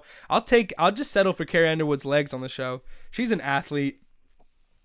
What do you guys think about Before He Cheats as a Sacco karaoke punishment? That's a really difficult song vocally. Buddha, what's up with that thread? I got nothing in there. I pitched that the other day. Radio silence. Tim, we got to start that thread. We got to get in there with some karaoke suggestions for our friend that got last place in our fantasy football league. He has to do a full karaoke set list, with costume changes. So we will be definitely getting evidence of that. Any good reason you'd start Bortles over Russ Wilson? No. All the reasons that you'd start Bortles are the same reasons you start Russ. Russ is legitimately playing MVP type football right now. I don't think you can bench the guy that got you there. That's got to be Russ, right? Russ had some of the best fantasy football numbers of all time this season. He had a dud last week, but before last week, he was on pace for a top 10 all-time fantasy football quarterback finish. I think he was projected for like 8th all-time. Mostly because of that rushing yards basement. I totally understand the Bortles hype. I think that they're two sides of the same coin. You're getting rushing yards upside. You're getting deep balls. You're getting heat. I would say if I had to pick one, I would take Russ because, like I said, he is their run game. He is their everything. The Jaguars are just as content hitting the ball off 25 times. I don't think the Seahawks can hand the ball off 25 times. I don't think it's legitimately possible in their arsenal to make it happen. Mets came in the chat and I ignored him. I love you. I'm sorry. Olsen or Jimmy Graham? I love Olsen this week. Olsen to Cam, #1 correlation play this week. Ooh, we got to wait about Levante David and those Bucks inactives. I'm excited to hear those. Word with the umlaut. I love that. 2 dots over the U is called an umlaut. Jimmy Graham completely disappeared the last 2 weeks. So we ride the heat, baby. We ride the heat with old Greg. But you got to make an old Greg voice when he scores, Mets. If you don't know, look it up. You got to say old Greg if Greg Olsen scores a touchdown today. Old Greg. Oh my God. If Greg Olsen scores a touchdown today. Guys, I have so much money in this draft. I have a high stakes fantasy football lineup. I've never played one single lineup for this much money today. I can't even tell you how much it is because I'm personally embarrassed. There you go, Mets. Mets gets it. Thank you, Mets. I knew you'd get it. I hope I just made you a fan for life on this, the second to last episode of the season. I think we'll do a show next week. I don't know. I might just do a Periscope and keep it off of YouTube just to keep the views rocking because it's just not. I might not even do 3 hours. 3 hours seems excessive. We'll vote on it during the week. I'm thinking maybe I'll just pop on from 11:30 to 12:30 as the news comes out, or I'll do 11 to 12:30. But I like settling in on Sundays. I've been missing that. I've been missing my settle in time. Instead, I've just been pounding avocado toast and then trying to bang out articles. Last week we finished the show. I had fantasy semifinals and millionaire makers. And I don't know if you guys watched the show last week, but in my millionaire maker, I had a lineup with, it was Crowder and No, not Burkhead. It was Crowder and somebody else in the early games, and they both scored off the bat. So when you got guys that score inside the first minute in your Millie Maker, that means that 3 TDs are in play, and you're feeling very studly. So I was completely gassed last week at around 1:30. Around 1:40, family starts showing up for the family party. Aunts, uncles, cousins, family friends, my grandma's friends, and I am just I gotta go. I gotta be a part of the family party. It's Hanukkah and it's the birthday thing because my birthday's the 20th. Screaming. And we're eating dinner and it's like 4 o'clock. We're having coffee, dessert, and I got the Brady's on the goal line. I got Brady and Burkhead playing Gronk, and I'm just screaming. Oh, so stressful. So stressful. And it all didn't work out. I moneyed the millionaire maker. I finished at the bottom balance, but I also lost in my semifinal. So basically, once Gurley had 3 touchdowns at the half, it made the day easier to process. But boy, try to get away from your family today. It can be a really stressful time. We haven't finished tiers. We've been doing tiers for like half an hour. Broncos, Washington, Osweiler, and a banged-up Cousins against a good Broncos defense. Pecco's back in the middle for the Broncos D. Not a lot of startables I'm confident on either side of this game, and that's why it's down here. And then Browns-Bears with the weather also ends up down here. When you get...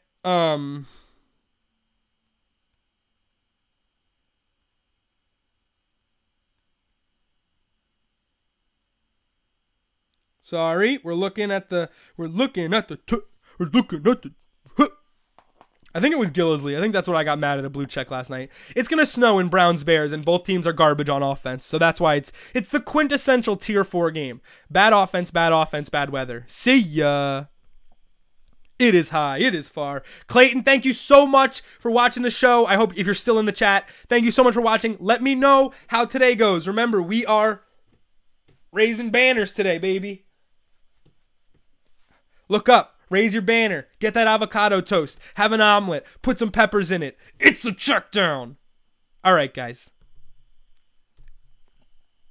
Hey, Nabil, what's going on, man? Welcome to Championship Sunday. We're about to do our power rankings. We've been answering a lot of Greg Zerline questions. We've been answering a lot of Josh Gordon questions today. Ooh, raise it. Clay was still here. My guy. Let's raise some banners. I'm so excited to see people that I helped for the majority of this season win a fantasy football championship. The amount of pride, we call it nachas in Yiddish. It's just that feeling that not of pride and anxiety for the success of others because you can't. I just want to give you points. I just want to sneak points in I just want to give you that family hug and sneak 10 points in your jacket pocket. Like, I just want to sneak a rushing tote in there. Let's get a championship. I'm starting to schwitz. I'm too excited. Is it 1 o'clock yet? Oh my God. I want the millionaire hour so bad right now. We're going to do power rankings. We're going to talk about Bortles. We're going to do spoopy starts. And then we're going to milli hour because I need to do some lineup construction. Oh my God. I'm so all about this today, man. We are so here. Oh, Mets, you're still out here. What's going on? Foles, Prescott, or Cousins? I hate Cousins. I think I just said that, but not even in like a derogatory way. I hope it was clear that my disapproval was there. Sometimes I talk and I like neg a guy, but then I hype him to give myself a good middle ground to play with so I can say I play both sides of the fence, which is obviously dastardly, but we do it. We sweating. Foles and Prescott over Cousins. Is that a good start? I think so. The Raiders have been garbage. Trying to get this Michael Thomas update. Every time my phone goes off, we're looking for Michael Thomas, Levante David, Gerald McCoy, Samaje Perine. These are the guys. Oh, you like? I didn't answer that question. So Foles or Prescott? Hopefully that's enough for you. I got real blowout potential in both of those games. I personally think, Mets, that Prescott's going to be known as the guy that hands it off to Zeke today. I think we're going to see a lot of this. I think we might get a tummy ache from how much eating we'll do. Is that soup? Is it soup? I know it's not soup. I think Foles is a fine play. That's the best offense in football, other than the Shrams. Can we get a top 5 $30 or less gift ideas for a gift exchange? Wow. Wow. Well, considering it's Christmas Eve and you're going to have to go to Amazon for all of this, my number one gift idea is printing out Amazon pages and putting them in envelopes so people think it's a gift certificate, but it's actually something wild specific that they don't have to carry home and that will get mailed to their house. I love that because it's like, it's basically an IOU, but it's also a specific gift saying, I thought of you and I know that you were going to like this. And Amazon has flipping everything, so it makes it so much easier. Anyhow, Michael Thomas is up. Michael Thomas is up. Michael Thomas is up. You want it, you got it. That's the news. Keelan Cole or Watkins. Michael Thomas is up. I got you, Mets. Thanks for hanging. New tweet from Schefter. Michael Thomas is officially active today versus Falcons. Let's get it. Let's get it. Let's get it. Let's get it. Let's get it. Budo, you're good, baby. Let's ride out. Let's take Dan down. And let's raise a banner. I can't do that enough. I hope it looks like I'm doing something savage. Here we go. A little Birdman hand rub. Little Birdman hand rub. It's officially on. Send Dan the Birdman hand rub. I'm sure he'll like it. Send him the GIF. Keelan Cole or Watkins. Jeff Stepp. I actually love Watkins. Robert Woods' return sinks Watkins back into irrelevance. Woods is immediately back to being the number one receiver and a huge deep play threat. Keelan Cole, I think he's going to smoke today. I think he's going to have another good game because I don't think he's easy to cover over the middle. I think that a guy that can separate coverage is invaluable. You have a freak athlete. You have a college guy who he hasn't had his serious career injury. He hasn't lost a step yet. He's just a freak speed guy who is out here burning your fourth corner. That's what the Jags are doing. They're saying, I'm putting a freak athlete on your fourth corner. Go to Target. Wait, I didn't give you any tips yet. Don't go to Target until I get you tips, man. And it's 11:30. I got to do power ranking. So take 5, man. Also, if you're going to Target, stop by here because it's pretty close. We don't know who gets the gift. Oh, snap. Panini press or USB mug warmer or extra long aux cord is good. I mean, $30, but good noise canceling headphones is probably too much. Scarves crush. Scarves always crush. Any age appropriate. Oh, you know what you could get? You can go to Walgreens and get someone a copy of Resistance, by the way, for $20. Just saying, that's a good game. You know that's a fun game, and every convenience store has it. Just as we love it. Resistance. It's a game about spies. It's a game about lying. It's a game about deception. I think that game's like 8 and up, 10 and up. So obviously that doesn't check everybody off, but let's do power rankings. It's time about that time. Ooh, got an open one right here. Ooh, just ship it, dog. You might even have the expansion. Chris Hogan is out. Mike Gillisley is in. Here they come, guys. It's snowing in Chicago.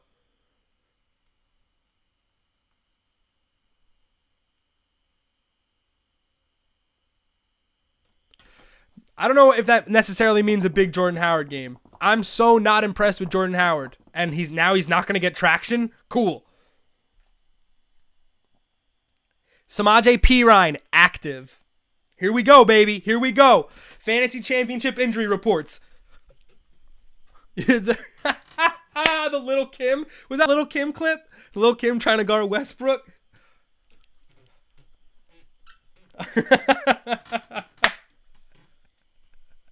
Who was it? Karaoke.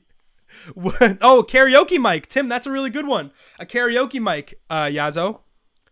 Tim, I don't know if you heard about my business idea. If you're in the chat, I have a business idea called Karaoke Dice, where you got different artists and different genres written on dice, and you have them on the tables at karaoke bars, and they roll the dice, and they gotta sing, like, one of the dice might have like 6 Britney Spears songs. One might have like alt rock, punt rock, metal, you know what I mean, like hair metal, like, and then one's got like pop, rap. Yeah, I know you're so in. You're so in, because you know what's great about this is the marketing. It's viral marketing, because we're gonna give them away to karaoke bars. So the whole point, we gotta spend time in karaoke bars to promote our product. Oh no! So adding a little danger to it. Hi, can I super chat? Hey Matt, what's going on, man? You of course can. Super chat will get your question answered immediately. It is week 16, Matt. If you just want to fire away, I will take whatever you got for me. Michael Thomas active, Samaje Perine active, Mike Gillisley active, and we're waiting on more. I'm waiting on Levante David and Gerald McCoy. Oh, Matt, don't worry about it, Matt. I really appreciate you want to donate to me. 100%. Love you. Ask away, and I will answer your question immediately. Don't worry about it. But if you wanted to super chat in browser at the bottom of the page. The question is, do you think he's going to have a good game? If he can play, he can play. And if he can play, he's a target monster. I don't know. Budo, you don't have a choice, man. You don't have a choice, man. You don't have a choice. Like, what? What? This is it, baby. I'm ready. I'm ready to see what's going to happen. Obviously, I'm nervous. Tell me if you really have control over this situation. I think we made it about as far as we can. We're late. We're late for power rankings. So, today is Fantasy Championship Sunday. You have to accept the results as they are. This year has been really brutal for injuries and a lot of fluky plays. We haven't gotten truly screwed over a la Westbrook lying at the 1 yard line, but we have had a lot of touchdowns come back. So this is the 5 jankiest ways to lose fantasy points today on Championship Sunday. Let's all shake our fist at this list and then say a nice little quiet Baruch Atah Adonai that this does not happen to us today. That's a prayer. I hope you're with me. Number 5, prepare to hate this list. A pick 5.5. The Rams last week had a interception. They returned all the way to the 1 yard line and got tackled. There might not be anything worse in football than a pick 5.5. I understand that saying pick 5.5 doesn't make a lot of sense because we're talking about points and then it's also because of yards, but I like it, and when I thought of it, it was witty. So pick 5.5. Any defensive turnover that gives the offense the ball at the 1 yard line is complete trash. It's such a massive swing for starting a DST to be denied 6 points minimum. Insane. Brutal. That also goes for punt and kickoff returns. Inexcusable. Get in the end zone. Number 4, QB rushing touchdown. Obviously, I want 4 from Cam today, so I can't necessarily speak on this, but Jacoby Brissett rushing TDs are tilting. You know, guys that shouldn't be running. If Drew Stanton runs one in today, super tilting. Jameis Winston has a lot of rushing touchdowns early in his career. No thank you today. Dak Prescott, naked boot. No, save it for later. We're giving it to Zeke. We want to eat. Get him in the Salvation Army bucket. No QB rushing totes today unless your last name is Newton. Number 3, holding. Huge problem. Kareem Hunt had a long one called back last week. Michael Thomas had a long one called back last week. Mike Evans had a long one called back on OPI, which is not the same. But holding is so brutal this year. And it's honestly negated a lot of big plays too, because defenses can just hold and take the 5 yards instead of a big play. So holding is a big problem in the NFL, I think. It's the worst penalty, especially for offenses. It's devastating. Number 2, fullback dive. Tommy Bohannon had 2 touchdowns last week, by the way. Jaguars fullback, Tommy Bohannon. If you saw the Fournette news, jumped all over Ivory, and you watched Tommy Bohannon spike 2 touchdowns, feel free to put your entire fist through your face on Sunday afternoon. I will have none of that today. Mike Allstott is long retired. No fullback dive totes today. All Kareem Hunt, all Zeke. I don't know if you guys are starting to figure out my lineup, but I'm playing favorites a little bit because let's get some money. I'm trying to win. And the number one tilting fantasy points reversal. What is a catch? What is a catch this year? What is a catch? So many bobbled, overturned touchdowns this year, more than any year in NFL history by far. I can count at least 4 off the top of my head. Jared Cook had 1 and Jenkins had 2, and then we had fumbles over the edge. Insane. The NFL rules have a real problem right now with consistency, but I think the biggest problem is that the game is so competitive and comes down to inches upon inches, and when you combine the game of inches and hay inches with slow-mo high definition replay technology, you start to see things that you don't normally want to see as an objective official of the game. So these are the most tilting possible fantasy outcomes today. May none of these happen to you. Let's all take just a moment. Let's all just take a moment and just sit through this and just soak. What is a catch? No fullback dives. We don't want any holding penalties. Cam can run it in. Pick 5.5. No tackled at the 1. Let's just take a moment of silence. I'm turning the sound off.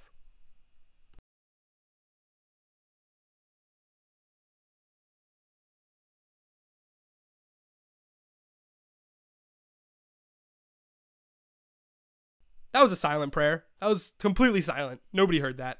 Nobody's calling the cops. Totally silent prayer. Gotta survive the ground, baby. Are you saying A1 Madden play on that fullback dive? Get dicked. I hate that. Woo! Let's talk about Connor. Connor found out about Rodgers. Let's do our startables today. So there are guys that were absolutely non-factors earlier in the season. Now it actually wouldn't be crazy. I hate seeing Mike Gillisley's name. I swear to God, I will full tilt. I'm waiting on Levante David, Gerald McCoy news. Can you super chat on phone? Matt, I think you can. But I don't think you need to, man. I'm here for you. Center. A lot of energy. A lot of nervous energy right now, guys. We're just trying to hang on, basically, for this last hour and change. Millie hour, very stressful. The Matthew Berry stuff actually worked today. That's impressive. Whoops. So these are our spoopy startables today. These are guys that you'd be legitimately scared of starting earlier in the season, and now I think it's okay.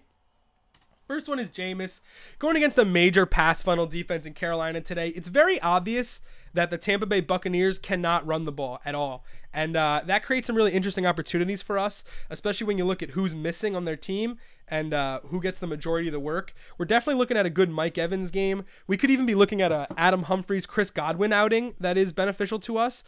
Cameron Brate has been a red zone stud, and if he's healthy, he'll perform. But I think Jameis is a legitimate 2-touchdown guy today and a great value. Also, the Panthers are red hot, so he stands to play from behind for the majority of this game. I highly doubt the Buccaneers take a lead in this game and then hold it. That just seems insane. I don't see how that happens. Cam would have to be so bad. In which case I will harakiri on next week's show. CJ Anderson. CJ Anderson, a very sneaky play. An absolute non-factor when we're talking about like November. But he's back, and the Redskins, the Washington team is not great against the run, and Kerwin Williams had a nice game against them last week. The Cardinals' 3-headed rushing attack wasn't terrible on the road in Washington, and now they get C.J. Anderson, a team that's dedicated to the run. Brock Osweiler is a run-first quarterback, and he knows how to manage that game, and that's a game that you could see a lot of CJ in the second half. So these are guys that were irrelevant and now could start in your season-long finals. It's not the worst decision, whereas last month you may be horrified of starting these guys. Rashard Matthews is another guy. Nearly a hundo and a touchdown last week against the 49ers. This week he gets a very burnable Rams secondary in a game where the Titans are going to have to make plays. They're going to have to make plays. Matthews has gotten healthy, And Matthews' absence was supposed to be the rise of Corey Davis, but Corey Davis' lack of production let the Titans know just how valuable Matthews is to their offense, right? Kind of a broken play on his touchdown last week, but still 5 catches and a decent target share for a guy that is usually boom or bust, but is a wide receiver 1 on his respective team nonetheless. If you have Matthews and you're worried about Funchess, I would probably go Matthews over Funchess because of the injury worries. Eric Ebron, another guy completely irrelevant earlier in the year, the number 1 leader in drops as far as in the end zone for fantasy relevance. Anytime you need an Eric Ebron catch, it's sure to slip right through your fingers, but he's been very, very reliable the last 2 weeks. Matt Stafford's favorite target the last 2 weeks and catching over 80% of his passes, had a tote. Chris Godwin, confirmed starter. Damian Williams is inactive. Wow. That's crazy. I kind of like Drake. Ebron is a good play. Ebron's a good tight end play, especially we said earlier in the show that the tight end 1 level is not so consistent. Tight ends 1 through 5 is pretty much locked down with Gronk, Kelsey, Ertz, Ingram, and then a weekly wild card, maybe Jimmy G. But now we're talking about a real guy. Oh, Olsen is in there too. What's going on, boss? Speaking of Olsen, Domino's Pizza. I love that. Where have you been all season, my guy? And Kid Legend's back. Dude, Kid Legend, I haven't seen you in like 7 weeks, my guy. I love it. I love it so much. Ingram or Olsen, PPR. I like both. I like Old Greg because I want Old Greg. So I'm channeling my inner Homer because I want money. I want you to want money. I want us to hug in our money pile of money. So let's go with Olsen. And as far as Stewart or Riddick, I think this is a very decent Jonathan Stewart game. Kid Legend, I know you want an answer. RFN, right flipping now. But I am waiting to hear on Gerald McCoy, Levante David. I think I'm going to be able to check this right now. And that is going to determine my Jonathan Stewart usage if the Buccaneers are healthy on defense. So that's what we're waiting on. Eric Ebron, highly startable this week. Did I have one more? Nope, that's it. That's it for our spoopy startables. Those are good. Those are all playable guys this week in terms of they might not have been in previous weeks. Let's check out these inactives. The Buccaneers are going to be without Robert Ayers and Deshaun Jackson, but they are good to go on Levante David and Gerald McCoy. They're both playing hurt, though. Who else is who's noticeably inactive? I mean, Hogan, really. Yo, James White is also inactive. James White is inactive, by the way, for the Patriots. So it's just Dion Lewis and Gillislee, by the way. I swear to God, if this is a Gillislee game, I will never play fantasy football again. I will retire so hard if Mike Gillislee gets 15 carries today. That is uber tilting. 2 backs down. I'm having a hard time processing that. What? What do you mean I'm a liar? What do you mean I'm a liar? You can't just call me a liar and not, I need to see this. Oh, I won't quit. Oh, there you go. No, come on now. But I mean, it's a significant amount of, what I'm saying, as we get ready to start our Millie Hour. I am starting to get some serious anxiety about this Millie. Let's help David Shaw out. Tim, is Tim here for David Shaw's question? God, I miss AJ, Baldwin, Tyreek Hill, or Keenan Allen need 3 out of 4. Keenan Allen's a lock, my number 1 receiver today. Tyreek Hill is interesting because he's boom or bust, as we all know, but he lost his dad last night, which my condolences to his family. Brutal. But honestly, it turns into some pretty good fantasy football outings historically. If we looked at this objectively as a total scumbag that's selfish, not a bad Tyreek Hill start. That being said, Xavier Howard has been really good in coverage. Locked down Brandon Cooks really well. If I had to go 3, give me Hill, Allen, and Baldwin. AJ Green's going up against Slay. Bad matchup. Andy Dalton sucks. Possible McCarron sighting in the second half. GTFO. The Jets, Chargers are missing some people. Rams inactive. Todd, just kidding. Broncos inactives. Jamal Charles, Emmanuel Sanders inactive. Cody Lattimore inactive. Kenny Hilliard inactive. Zach Brown inactive. Oh, Hill or Juju. Sorry, Mike. I love Juju. I think Juju's in prime for a V good week.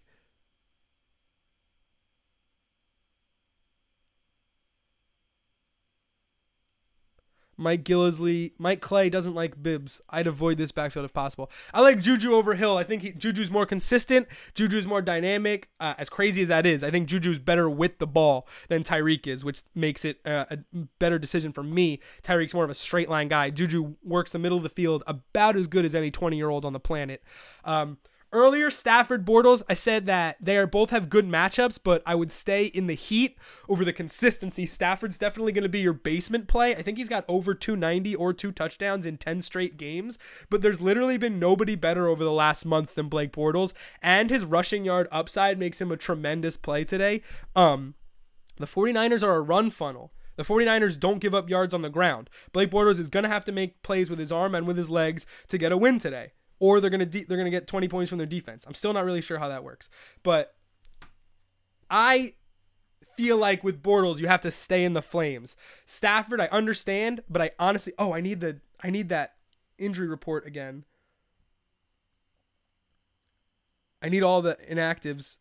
I need the inactives for the Bengals. I need to know about Perfect. We're all caught up with you, Mike York. I get it. All the early inactives for Sunday. Whew, we're 10 minutes from theme song and Millie hour, and your boy's starting to schwitz, and I'm actually cold and schwitzing. I think that's how you get sick. Lions, Bengals. Mixon and Perfect are active. Suhu, what's up, baby?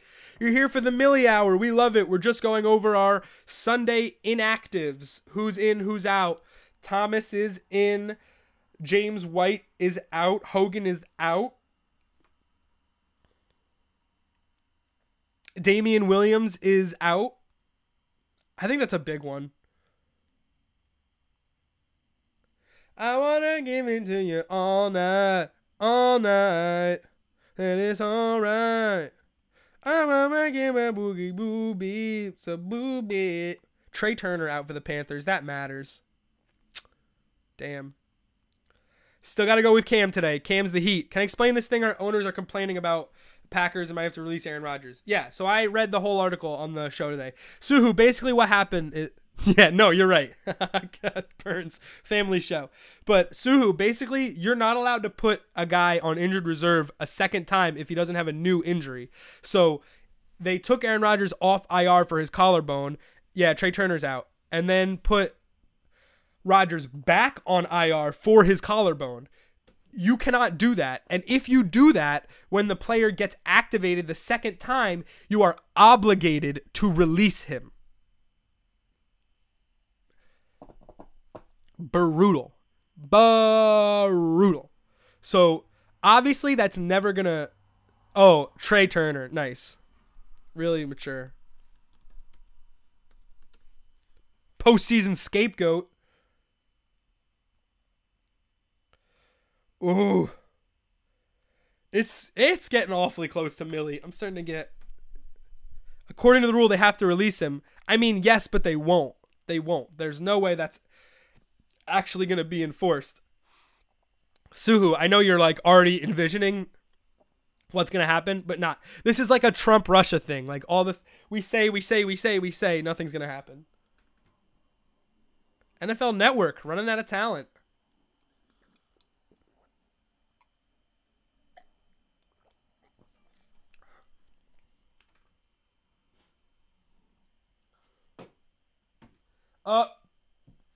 Didn't use a coaster.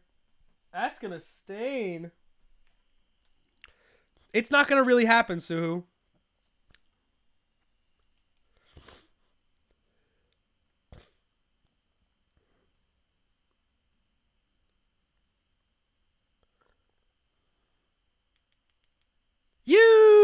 I'm getting ready for this Millie Hour personally, just trying to personally prepare, get myself personally excited, look up some personal research, check my personal social media, because we are pretty much wrapped on you guys. Now it's time to DFS. It's time to add our bankrolls a little bit, baby. We have why won't they have that? Hurts, Tim. Domino's, Jay Howard, or I love that, Domino's Pizza. Yeah, because it's Rodgers. They get to skate the rules. 100%. 100%. They're just... If I was in the area, I would pick it. I'll pick it the commissioner's office. They can't do that. They broke the rules. They broke the rules and they should get punished like everybody else. And it would be the most amazing story in NFL history. For all the love that the Packers get for no reason because they won Super Bowl I with a hungover Max McGee. To have them also commit the biggest blunder in NFL history, it's the biggest managerial blunder in football history, and it's not even close. It's the biggest managerial blunder since, no, this is way worse than Brett Favre D picks. Are you kidding me? That's just sexual assault. That happens all the time. This is a team intentionally getting the best player in the league released. Oh my God, that's the dumbest thing ever. That's like, in the start of the NBA, there was a bidding war for George Mikan, right? I think this is the story. There's a bidding war for George Mikan, or George Mikan is bidding to try to sign somebody. I think that's what it is. I think Mikan is trying to sign somebody to the Spurs because he ran the Spurs, and he goes into the meeting and he's like, the team said, all right, Mikan, you're going to offer him a check for like 10 grand off the bat. You're going to blow him over, and then our offer is going to be better because it's got the money up front. He goes into the meeting. I can't remember who it is. I got to look this story up. GD. And then he forgets to give him the check. And then so because he doesn't give him the check, his offer, which he's so geeked about, is lower than what other people are offering because he didn't give him the upfront money out of his jacket pocket. Man, I wish I knew who the players were because this has no context. But that might be the other worst managerial decision. No, this is outside the game though. Like Kyle Shanahan is bad. Darrell Bevell, bad.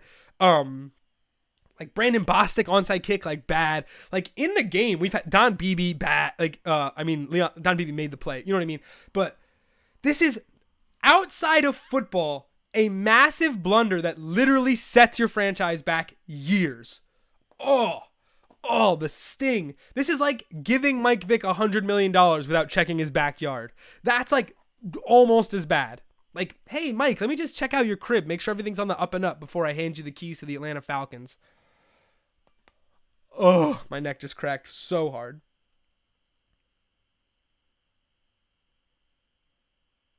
Russell Wilson should have gotten concussed. We didn't even talk about that.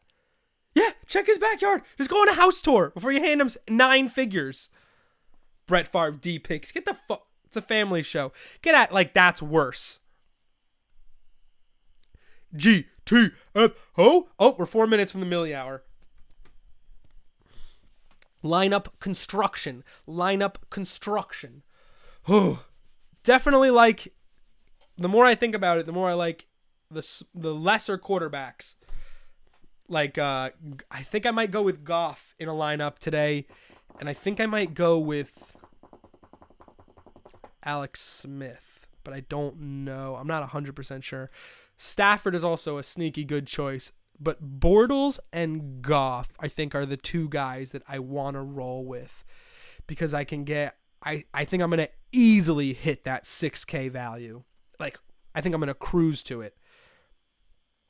Can I explain the playoff race, or if you want to get more specific, what the Titans need to do to make it? Win one of the next 2 and they're in. Well, no. Because the Ravens won.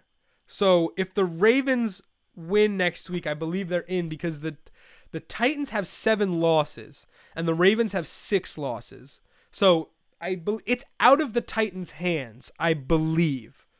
The Titans also have the Rams this week and the Jags next week. So whatever projections you're doing for the postseason Titans, I would stop.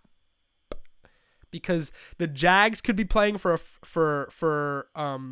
home playoff game, and the Rams are playing for a first round bye home playoff game. So the Rams are essentially still fighting for the playoff spot. The Rams could easily drop out. Sorry if you guys heard that. Had to be done.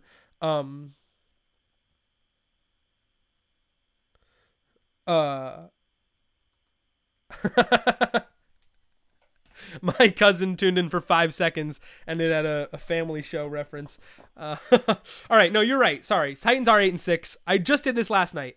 Okay, yeah, but here's the thing, Suhu, you're not getting over the fact that the Titans are playing the Rams and then the Jaguars.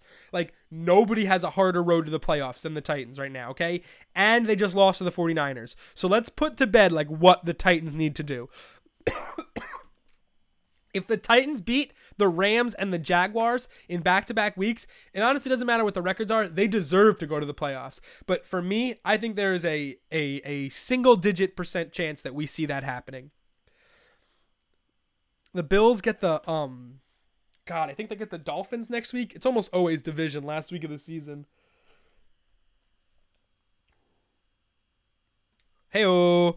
Can you, Jay Howard or Juju PPR? Sorry, I keep asking. Dominoes, don't worry about it, because every time I see your name, I laugh, because it's funny, and I wish you were here more than just on week 16, because that means that, like, we've been doing this for months without knowing that Domino's Pizza is a good thing. I'm literally answering your question right now. It's Juju. It's Juju and upside. It's Juju and PPR. It's Juju in a great matchup. Don't worry, dude. This is how we do it. This is estoy agresivo, man. I just play it like I say it. I think Jay Howard's going to get the touches today, but it's in the snow. When it's in the snow, I just worry about footwork. I worry about the push on the offensive line against a good Browns run defense with decent linebackers and D-backs. And Jordan Howard's not a burst guy. Like, when I think of who does really well in the snow, Shady, because Shady can turn quickly and get the edge. I don't think Jordan Howard's that guy. So, like, if you're going to start Jordan Howard, you're starting him because you think he's going to touch the ball 30 times. And that's a very reasonable thing to do, especially if it's standard, but it's PPR. So I am very much likely going to Juju in there because I think 100 and a tote is very possible for Juju. He's very, very good. And he's great in space with the ball. He had a 90-yard tote against the Lions, guys. Like, he's got breakaway speed. He's a freak. He's got a baby hamstring, but other than that, he's good. Titans win it today by 2 and next week by 4. Heard it here first on the checkdown. I'm going to Command Shift 4. You know what that means, Suhu? You're getting a screenshot, baby. There it is. I took a screenshot. I don't know if you heard it. I don't know if you heard the sound effect that my Mac made, but you just got yourself a screenshot on the checkdown, bro. Let's hit the music. It's noon. It's millionaire hour. Let's get fucking rich. It's a family show.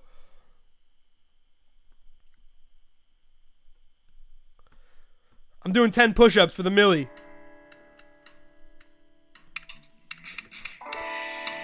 Let's go. 2 times the voice, 2 times the millie.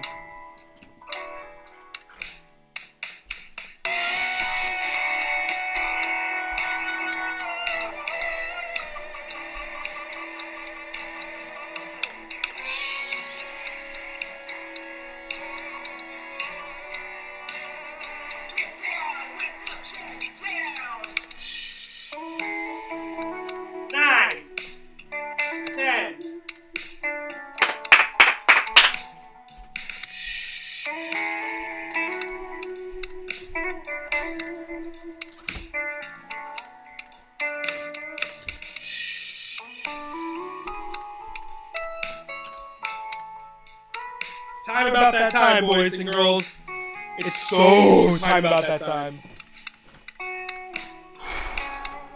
Let's get 2 snares and a big key change.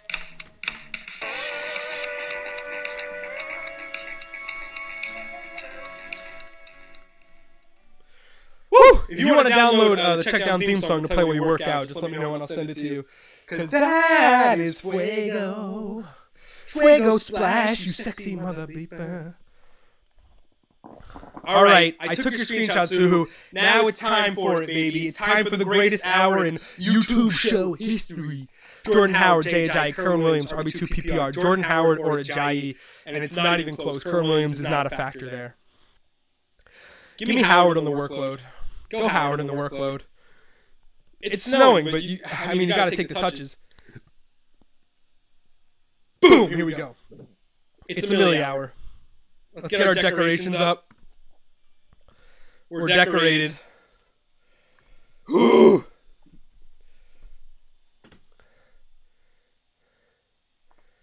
Evan Silva added P. Ryan, moved Bibbs down, removed Gillisley, removed James White, moved Mike Gillisley up. Let's take a look at some updated rankings, boys and gals. We got to plug into QuickTime and get our phone going here. Oh, man. I'm starting to really feel it, guys. It is really fantasy football championship time in an hour. We are really 57 minutes from the end of the... Oh, man. It's been a ride, baby. It's a beautiful ride like the end of Dewey Cox. It's a beautiful ride. I mean, just like the end of that song, I feel like death. I feel like death is coming for me. Can we get some lighting? You know when you pull a shade down and it only makes it go farther down? It didn't happen that way!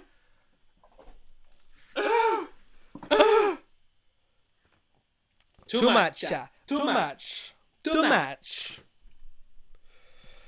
Okay, let's get buckled down for Millie. It's Millie time, boys. Oh!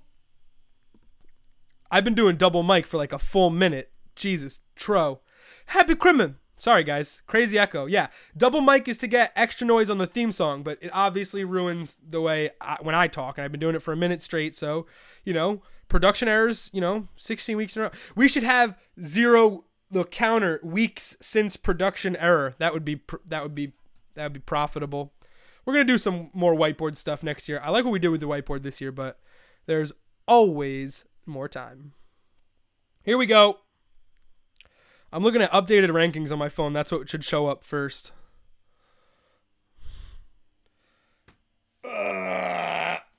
Lifestyle of the rich and the famous. They're always complaining. Always complaining. That's good, Charlotte. That dude got Cameron Diaz. Never forget. Week 16 quarterbacks. Cam 1, Wilson 2, Brady 3. Can I get running backs here? Roto World, you silly goose. Is this running backs? I swear to Jeebs. So Broncos D or Saints D? Broncos D probably. Not super thrilled about it. Okay, Bell 1, Gurley 2, Zeke, Kareem, Kamara, Gordon, Ingram, Freeman, McCoy, Drake, Fournette, Collins, Howard, and then Deion Lewis right there at 15, by the way. Murray, McCaffrey, CJ, Ajayi, Mixon at 19. I subscribe to this. Way to go, Patrick Doherty. I got blocked by someone on Pro Football Talk, by the way. Some guy on PFT, and I sent PFT a message. I was like, literally, like, what? I just want to talk fantasy with you guys. Like, why are we out here blocking people on Twitter for not trash talking? If I threaten your family, block me. But I'm not going to do that. Let's look at these receiver rankings just because it's Millie Hour. Hopkins, Thomas, Allen, Jones, Hill over Thielen. Thielen, Cooks, Green, Schuster, Jones, Evans, Fitz, Alshon, Crabtree, Funchess, Baldwin, Landry, Des Bryant, and then Robert Woods at 20. Mike Wallace, 22. That's pretty provocative. That's a little less than expected. What to expect when you're expecting, though, Okay, so let's close some stuff. Matthew Berry, we had a lot of fun today, as we have all season, just rating your mentions. Thank you. On the right, we have our Millie list. Our guys that we like as our studs, as our centerpieces, as our role players, outside of our values. Hey, Vegas High Roller Slot Man, what's going on, man? I haven't seen you in here before. Rivers or Winston? Vegas High Roller Slot Machine Jackpots. I love that name. Welcome to the Checkdown. You're 16 weeks late, but that's okay because I appreciate the support and I want to see you raise a banner today. It's Championship Sunday, baby. Okay, Rivers or Winston. That's a tough one, but I'm going with Rivers. He's got a great matchup. Winston is just a thanks, man. I appreciate it. With Rivers, you're getting much higher upside and much more talent. Winston, it's a ceiling play, but we've seen him play bad. We've seen him fold to pressure. The Jets give no pressure. More importantly, the Chargers need this game. I don't see how the Chargers go to the Jets and lay an egg, especially when everyone knows how bad they need this game to keep their season going. I just think it's very possible the Chargers light it up. As someone that's won a fantasy championship on the back of Phillip Rivers, I say you should have absolutely no problem with that decision. Why are we so crooked? Like, aggressively crooked. Oh.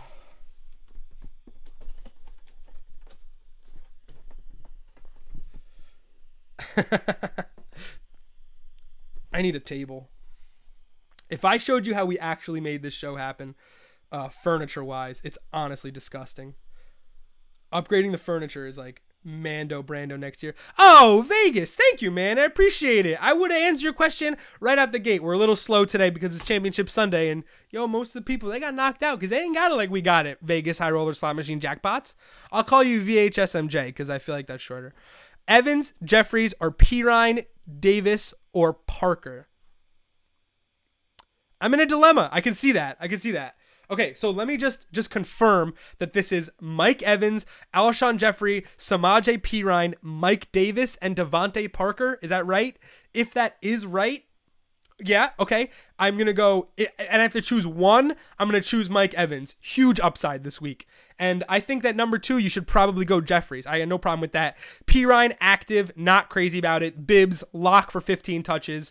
Mike Davis, best rusher on Seattle, is Russell Wilson. We do that every week. I think that your highest upside, your best chance for success this week is Evans and Jeffries. We've talked a lot about Evans. Oh, what's going on? We locked our screen. It's funny how it says 12:49 on the main, but when we open our phone, we know it says 9:41 because it's super broken. Look at the top, 9:41. Also, Chicago D or Washington D. I love the Bears D today. They got the Browns turnover machine in the snow. It's going to snow, so they're going to hold the ball, they're going to get pressure, and they're going to make shit happen. I think Bears D is a solid play. I'm about to play Bears D in my high-stakes DraftKings tournament. You want to watch? We're going to do it. Let's get it started.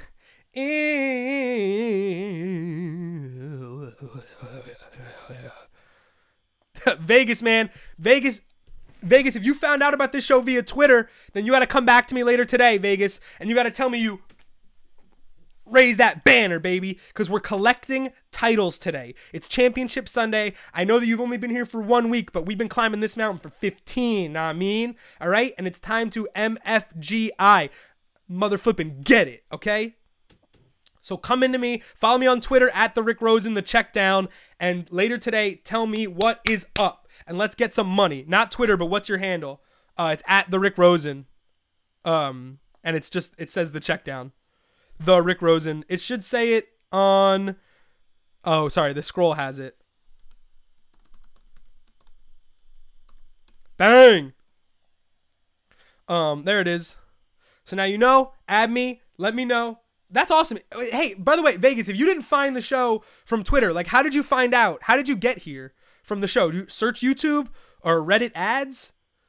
Tell me how you found the show, because I'm interested to see how people are getting here. YouTube search, word of mouth. You got a friend that told you about it? I'm very interested. And also, I'm very interested in making this lineup here. YouTube search, click live. Oh, awesome. Yeah. Yeah. We like that. Thank you, sir. Look, we won $475. My ticket was auto-redeemed into a 12-game giveaway in exchange. Draft your team before... What? I got automatically registered for this contest because it's a free ticket. So this is good. Is this early only? Nope, this is everybody. Okay, let's do it, boys. Filter live. Awesome. Awesome. Thank you, sir. Thank you, sir, Vegas High Roller Slot Machine Jackpots. I really appreciate it.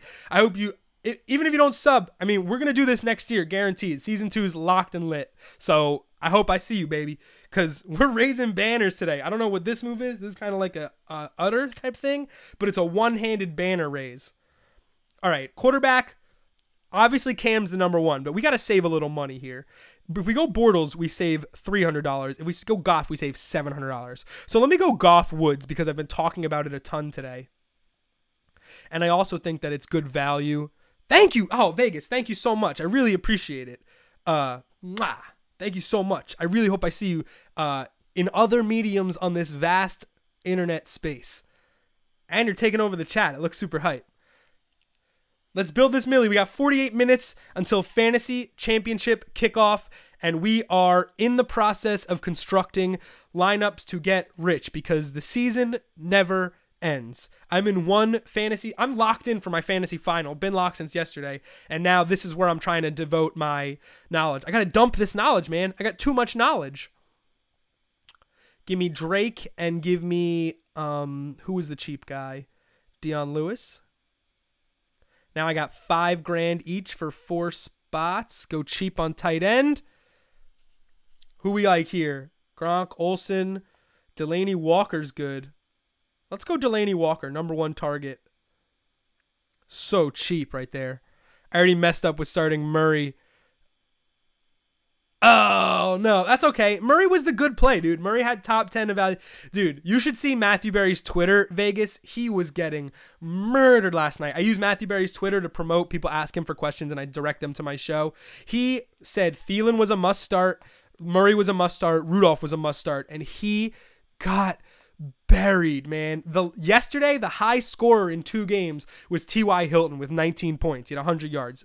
Unbelievable, man. A complete dud night. The weather killed it, but also just the Vikings were so bad in the red zone. Too many.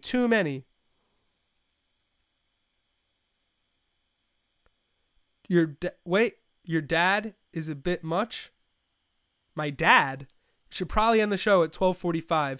Your dad is a bit much after 2 hours and 3... Oh, the dab? I'm missing it. But yeah, he's getting destroyed, dude. Like, legitimate, like, how are you so effing bad at your effing job? Like, dude, it's like, he puts out love-hate every week. Like, I'm sorry you're offended. It's just really, really funny. Yeah, I have no idea what you said, man. I'm not gonna lie. I have no idea what the you said. Tyrell Williams is provocative. Godwin's provocative. Face. You should probably end the show. Your face is a bit much after 2 hours and 3/4. I agree. The worst. No, the face is the worst. I know.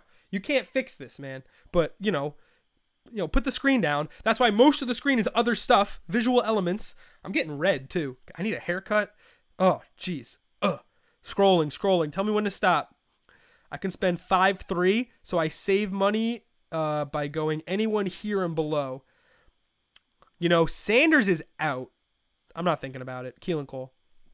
If Michael Thomas was out, that's Ginn. That's a Ginn game. Oh, Budo.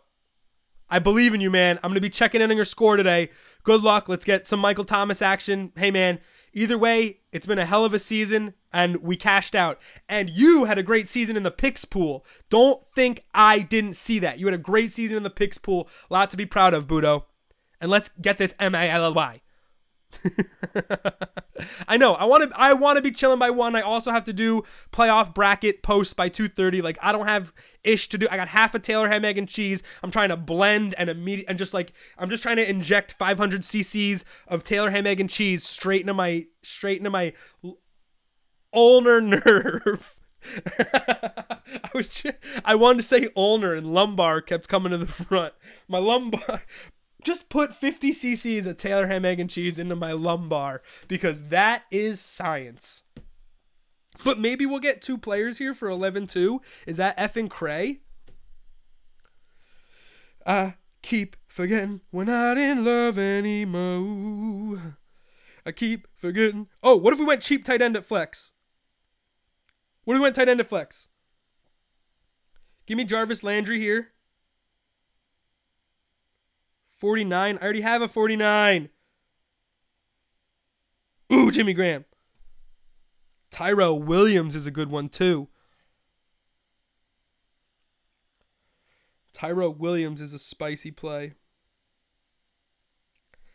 Tyrell Williams, 3 catches for 31, and then he had a deep one against Washington on 4 targets.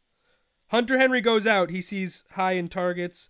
Elevated value this week, but he was priced at he was 54 week 6. Lordy, that's when Keenan Allen was at the bottom. That's when Keenan Allen was getting a ton of money. Oh, whoa, look at this. Oh, look at this little nugget. Are y'all seeing what I'm seeing? Taped up left thumb before cutting his early warm-up shirt. Why don't you give me Mo Sanu in that case, baby? And then let's take the tight end cheaper. 41. We can still get Witten and Charles Clay. Oh, Ebron. Book it. I love this lineup. And I have 400 to spend. Lordy Lord. 400 to spend here. Sorry, guys. Talk to me.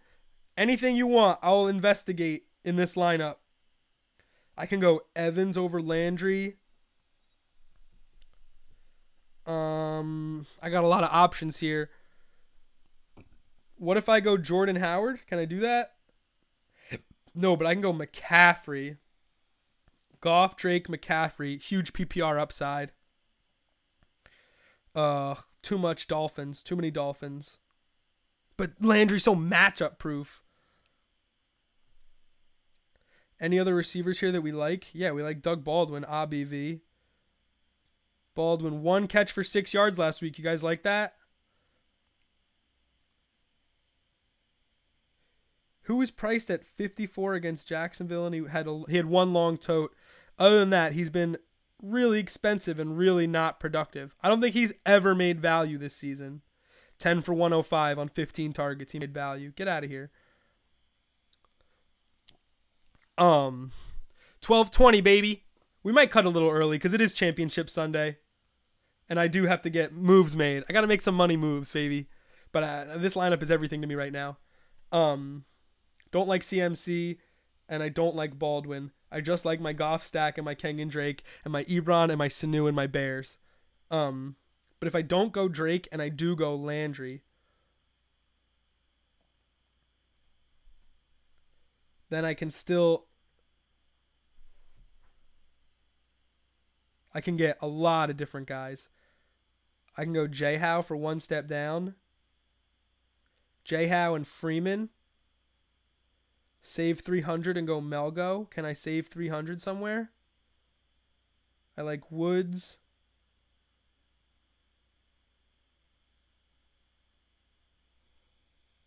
Woo! Any suggestions? I know it's like silent right now. What we're trying to do is we're trying to find our wide receiver. We're trying to find our nice balance here. Des Bryant's kind of flipping cute for 6G.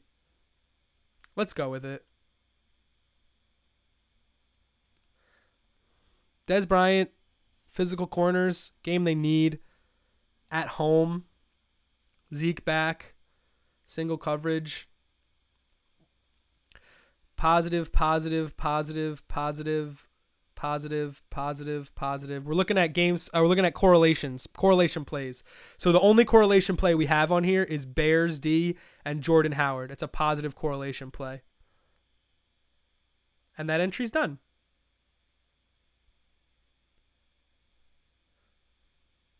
This one needs an entry. Santa's 8 Reindeer Special. This is $1. This is an $8 tournament, and I'm gonna put in my Millie lineup. So if you've been listening during the show about who we're putting in for our big money, high stakes fantasy football tournament final, these are the answers. I've been slowly mentioning it all day. I'm just going to go through there and fill it out real quick, because I've been thinking about these guys all day. So if you're still in the show, I honestly don't even know who's still in the show. There could be nobody watching, but this is who we're going with today. This is who I think, I ideally think this is the perfect lineup today, right? Because I picked the shit out of it.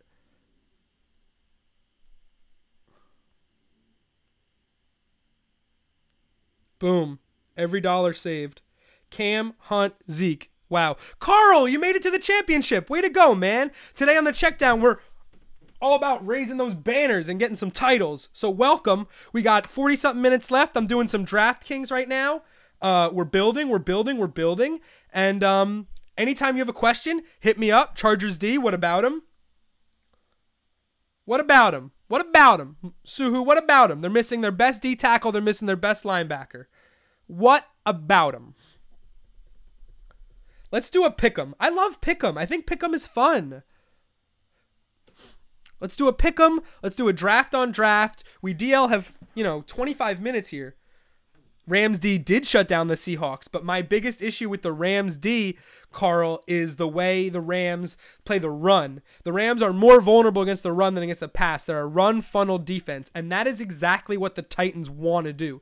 The Titans will play into the Rams' biggest defensive weaknesses today. The only way to negate that is if they directly run at Aaron Donald, which they probably will because teams are just dumb. But I agree. And Chargers D, I just can't because I'm such a big Robbie guy today, and I think that losing their D tackle, losing their best linebacker is going to matter a lot. I need single entry. Ooh, free contest. I think I'm going to start Wilson against that suspect Cowboy second. I think that's fine. Russell Wilson's got MVP type numbers. Russell Wilson, earlier in the show, Carl, we talked about how he might end up with all-time fantasy football season numbers. Like all-time. I'm getting tens here. A lot of really good options. In this pick'em. Wow, a lot of really good options in this pick'em. I'm in love with this pick'em.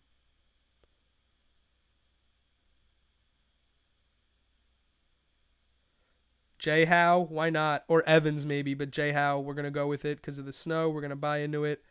Mixon, Tyrell. Give me Sanu in the shootout with possibly hobbled Julio and a touchdown red zone upside. That's what I'm saying, Suhu. You just can't bank on the Titans doing anything that makes sense, especially in a matchup where you can tell like they need to do a certain thing. So when they need to do a certain thing, we just can't bank on them to do that thing. There's no way we can bank on it. What do you guys think about this? Hunt, Thomas, Drake, Newton, Goff. It's all the guys I like. The thing about Pick'em is you end up with all guys that you like. So it's like, what would you, there's only so much you could change. That's just cool because, like, this is a $3 contest, with 5K in prizes. You can make 20 lineups. You make 20 lineups, you're pretty much gonna get all the good possible combinations. You're gonna miss it by, like, one insanely blow up guy probably. But 20, you have enough to change. With 20 lineups, you can change all the tier 1 guys, all the tier 2 guys, all the tier 3 guys, because it's 3 each. So you just keep everything the same and then rotate the tier 1 guys. It's $1 each. So with 8 tiers, the lower tiers have like 5 guys. So it's probably like 60 to 80 different combinations. Not that impressive. Not that impressed. Don't act like you're not impressed.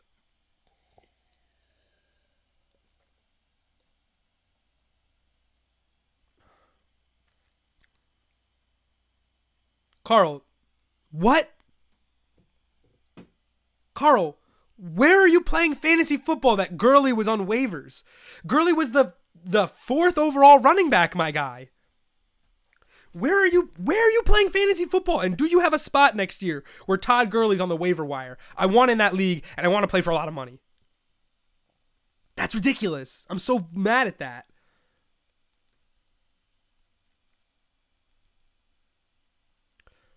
The start of the season, Gurley was on waivers. Yo, I am having a really hard time believing that, Carl. That's ridiculous and awesome, and I'm so proud of you.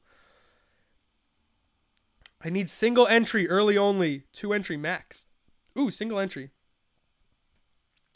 Don't save me. Don't save me. I need you like mine. Yeah, get me in that league with Gurley on waivers. Get me in that league.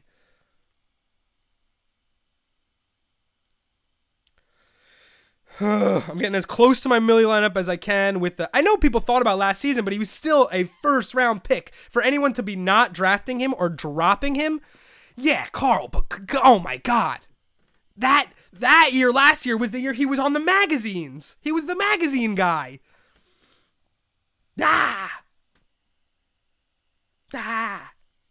When he did not so good. That's one way to put it. He was not so good.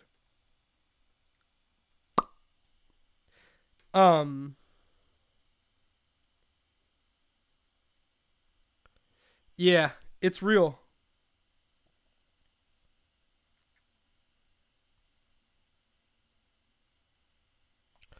Crowell, Riddick, Bibbs, pick 2, PPR. Bibbs is an interesting play, Jake. First of all, thank you so much for hanging out. Appreciate it. Carl, make one for me too, and then do this, because Zeke's eating today.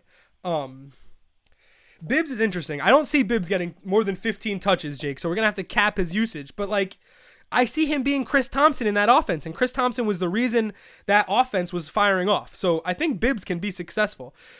That being said, I don't think this is the week to play him over Crowell.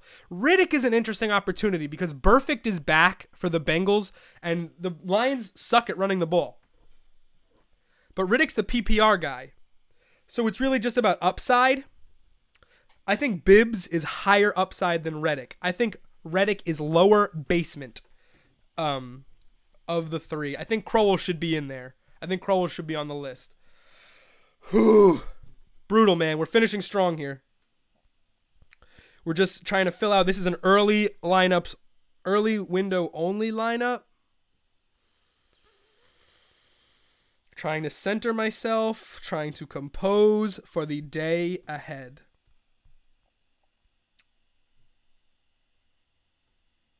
Michael Thomas looks like he's pretty good dancing through warm-ups. That's it. That's how we know.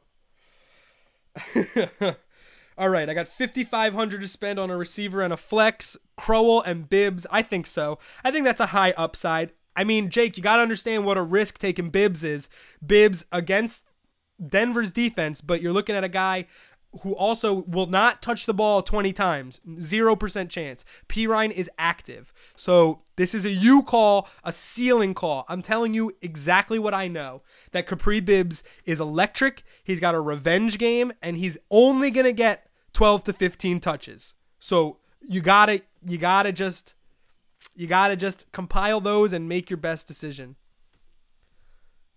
I love the Carl. Carl, you're the man. I wish you were here every week. Right now, I'm just trying to find guys I can cram into this day-only DraftKings. And I like Cooper Kupp and his touches. And now I get 57 for a flex. Oi, Benzie. Joe Mixon's back. That's a good workload game. Yeah, Delvin Cook was a beast. But I like what the Vikings do with the two-headed monster. The Vikings, that's really good balance for them.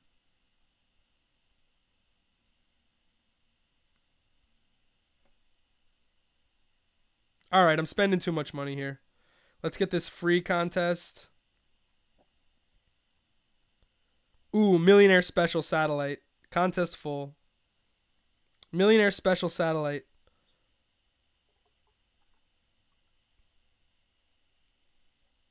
We got to get into these Millie. Next week's another Millie Maker, $80. So we got to see if we can win our way in.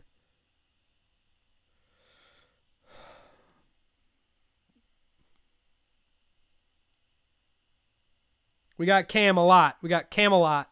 I can't look at this anymore. I'm going to fire up the draft app and put together a team on the draft app, and then we're going to end the show because honestly, anxiety is taking over.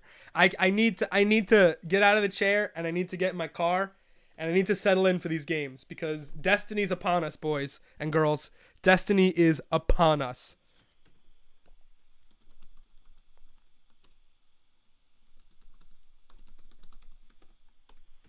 I can't.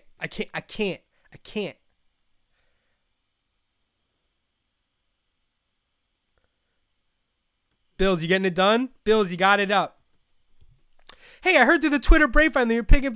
Oh, Zach, what's going on, man? Thanks for popping through Twitter, making it to the Checkdown. This is our weekly fantasy football show. We're in hour 3. We do this for 3 hours. It's not a big deal. Today, though, we're raising banners. Today's banner raising day. So after I dish this advice on you, hit me up on Twitter later in the day and let me know that we got it done. We'll raise one up. Year of trash talk. Get the money. Be about it. Anyway, Alshon and Baldwin been bugging me all week. What's your take? Thanks. Grapevine being a whole thing entirely, this is a really tough question because Nick Foles really throws a big wrench in this talk, and Baldwin has been absolutely garbage the past couple of weeks. The Seahawks have been like a pitch and catch. They've really struggled to move the ball in structure. They're only good when things completely break down, which is so volatile and so hard to read. Doug Baldwin's game log has been embarrassing. That being said, if it's PPR, Zach, Doug Baldwin can end up being a league winner this week. I think that they're going to have to throw. I think the Cowboys are going to put the offensive heat on them. I think it should start Coleman or Gurley because Coleman faces a not so good on the run Saints run defense. Carl, if you take Gurley out of your lineup for Tevin Coleman, I will come to your house and I will hurt you. That is a threat. Don't do that. Don't do that. Anyway, Zach, it's a rough call, man. I know that it's been bugging you all week. It's been bugging me for the last 25 seconds since you asked it. Alshon is the big play guy, and Alshon got a tote over the... I'm going to get to that, Suhu. Give me a second. He got a touchdown against the Giants, but he had to work for it, and it was late in the game. I do think, however, that the Oakland Raiders can be beat in that area. Alshon is healthy, and when Alshon is healthy, he's a must-start. He's so talented that we don't give him credit because he was banged up a lot early in his career, especially in Chicago. I have confidence with Alshon Jeffrey. The only thing bothering me is blowout potential and then a lack of usage in the second half entirely. With Baldwin, I don't think that's the case. I understand why this one bothered you so much. If it's PPR, I would bite the bullet and go Baldwin because 6 for 105 is enough to put you into the title no matter what. What's a solid 3-team parlay to put in today? Let me look back at my tier list. Oh, a solid 3-team parlay would be the Jaguars, the Lions, and the Cowboys. Panthers can go in there. The Eagles can go in there. And I think the Chiefs can go in there. I think that we're ready to put the Chiefs into playoff mode. But Suhu, those are teams that I wouldn't put them all in a big parlay. No, Suhu, I wouldn't do that. I don't think that's fair. That was a 23-3 game, and it was over after the third quarter. 2 weeks ago, they played. So you're betting big on the they're mad at Gronk storyline. I got no Gronk shares in my DraftKings. Fuck. He's so good. I would put my helmet into Gronk every play for the record. Today, after they concussed my guy, I would put my helmet in him every play.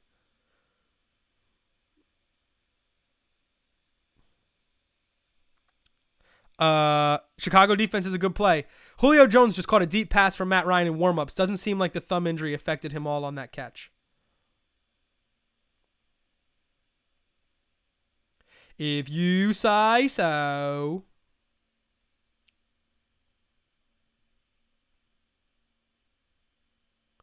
I'm in a draft on the draft app.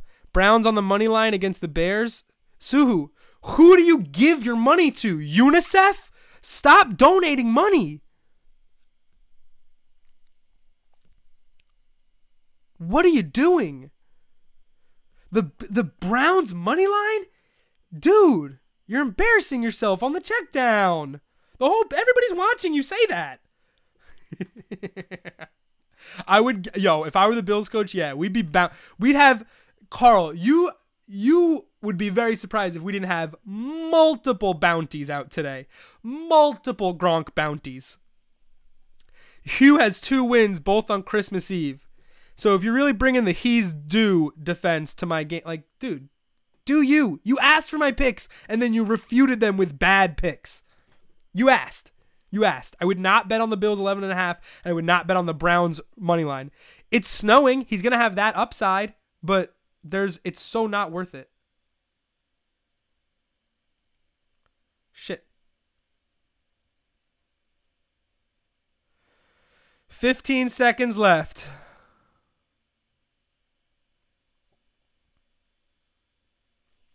Kareem. Me and my dad bet on Atlanta versus Saints. We bet $70. Awesome, Carl. That's a great bet. I think Atlanta needs that game. Tough matchup against the Saints. Good defense. But I think that's a decent bet. Oh, does he now? I read an article yesterday. Favorites are destroying in the NBA right now. Favorites are on an incredible run. I'm going to take Kamara because he's so good. He's just so good. I have Kareem Hunt and Alvin Kamara. Go home. Everybody else go home. Everybody else go home. We're going to end it in 7 minutes, guys. I'm too antsy. I'm literally too antsy to keep doing the check down for another 15 minutes. I have too much at stake. It's Championship Sunday. You can find me on Twitter. I am the guy. I am the guy. I am the guy. We helped a lot of people today. Ooh, I'm up next. Ooh, I'm up next. Today was a quiet show like we imagined. You know, $100 for Warriors Nuggets. That's awesome. That's a big win. I don't want to get Josh Gordon. It's snowing, Carl. It's snowing. We're getting Keenan Allen or Gronk or Hopkins or Tyreek. We're definitely not getting Josh Gordon, and we're definitely probably not getting... Oh, there goes Keenan Allen. That's broke. Should we go Cam or Bortles then? Let's go Cam. Let's get that rushing. Carl, it's snowing, Carl. It's snowing in Chicago, Cleveland. We can't. It is snowing.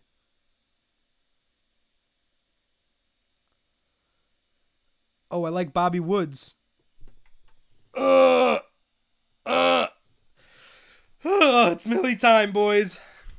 It's snowing. It's snowing, Carl. We got to look at that. We got to look at that factor. Dumb snow. It is dumb, but, you know, it is what it is. Oh, he took Tyreek and Michael Thomas. That's so poor. Is my team done yet? I need another receiver. Fudge. What about Bryant against the Texans? I like that. I like Juju better than Bryant against the Texans. I like Juju better. I'm so excited for these games, guys. It's never been like this. It's never been so taut in the middle of my chest. Oh, let me pick this thing so I can finish the show. I need to put socks on. I need to get in my car and drive real far. And I need tote downs. I need lots and lots of tote downs.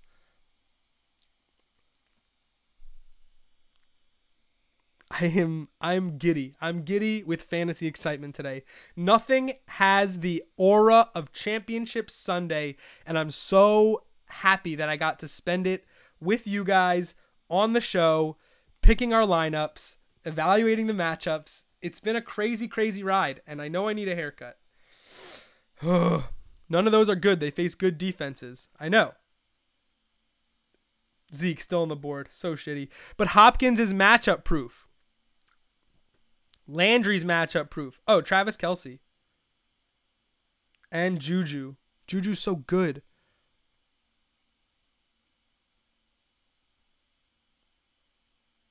Juju's such a reach. I'm going Gronk. I don't care. He's a big guy. He's a big guy. Nobody wanted him. I'll take him. Carl, you the man. I don't know if we're going to be able to do this. I don't know if we're going to do this next week because, you know, it's week 17. I don't see a lot of audience material perspective. We might do a live Periscope. I don't know if we're going to be on YouTube, but either way, you're locked and loaded for season 2, my guy.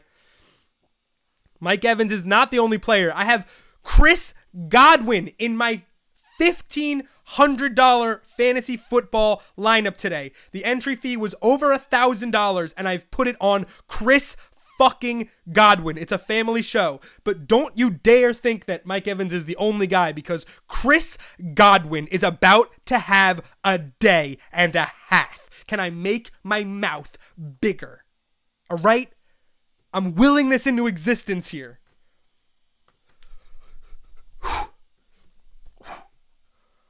God, man, I'm sweating. Woo! I loved it, guys. I loved hanging with you today. I'm going to love watching football with you tonight. Sue, I hope I see you later, babe. I need to throw money around. It's like a knot, but it's like it's almost like I'm sick. Like it's like multiple ill feelings. Who's in here? If there's less than 5 people in here, we're 100% ending the show at 12:45.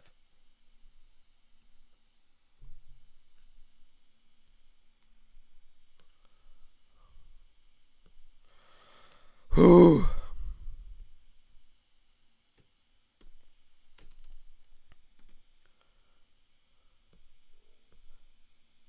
Yeah, no, it's insane.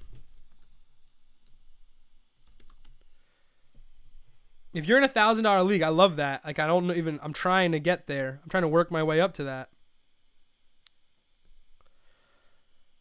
You got a $1,000 league. I'm trying to get up there, man. Yeah, there's 4 people here. Let's get out of here. There's 273 people watching Lineup Lock Live. So, you know, I mean, right? They only have a Sirius XM channel. But I appreciate everybody tuned into this show, watching this show, the realest show, not afraid of corporate anything. I don't even know where I'm going with that. But we're ending at 12:45. Because we have to make money moves. We have to make money moves. If I see you on the street. Whew. Championship Sunday, guys. Be blessed. Take it easy. Be good to each other. Let's do this, man. Let's play ourselves out. We're ending early. It's Championship Sunday. We got to go focus. Got to go ice up, son. I love you guys. I love you, Carl. Good luck. Remember to find me on Twitter and let me know how you did today. Let me know.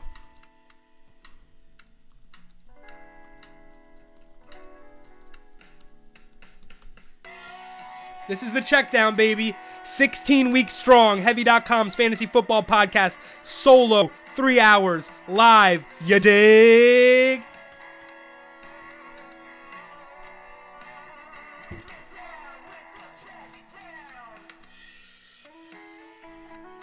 It's time, baby. It's time. Soak it in. Soak it in. Let me know on Twitter how your title goes, man. Let me know on your Twitter how your title goes. It's title time. Let's get this money.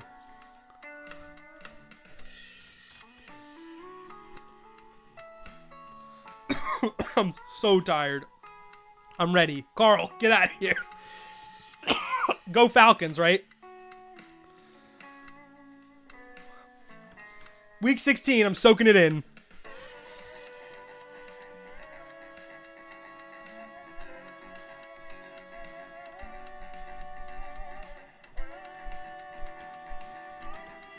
You have a great day. You go get that title. I only helped. You made it happen. I hope you have a great season. I hope you raise that banner, win that championship, get that money, talk that trash, and get at me on Twitter at the Rick Rosen. This is the Checkdown. It's been an amazing season. 2017 Soup Stoop Slit at the Rick Rosen. Have a great, great night. Have a Merry Christmas.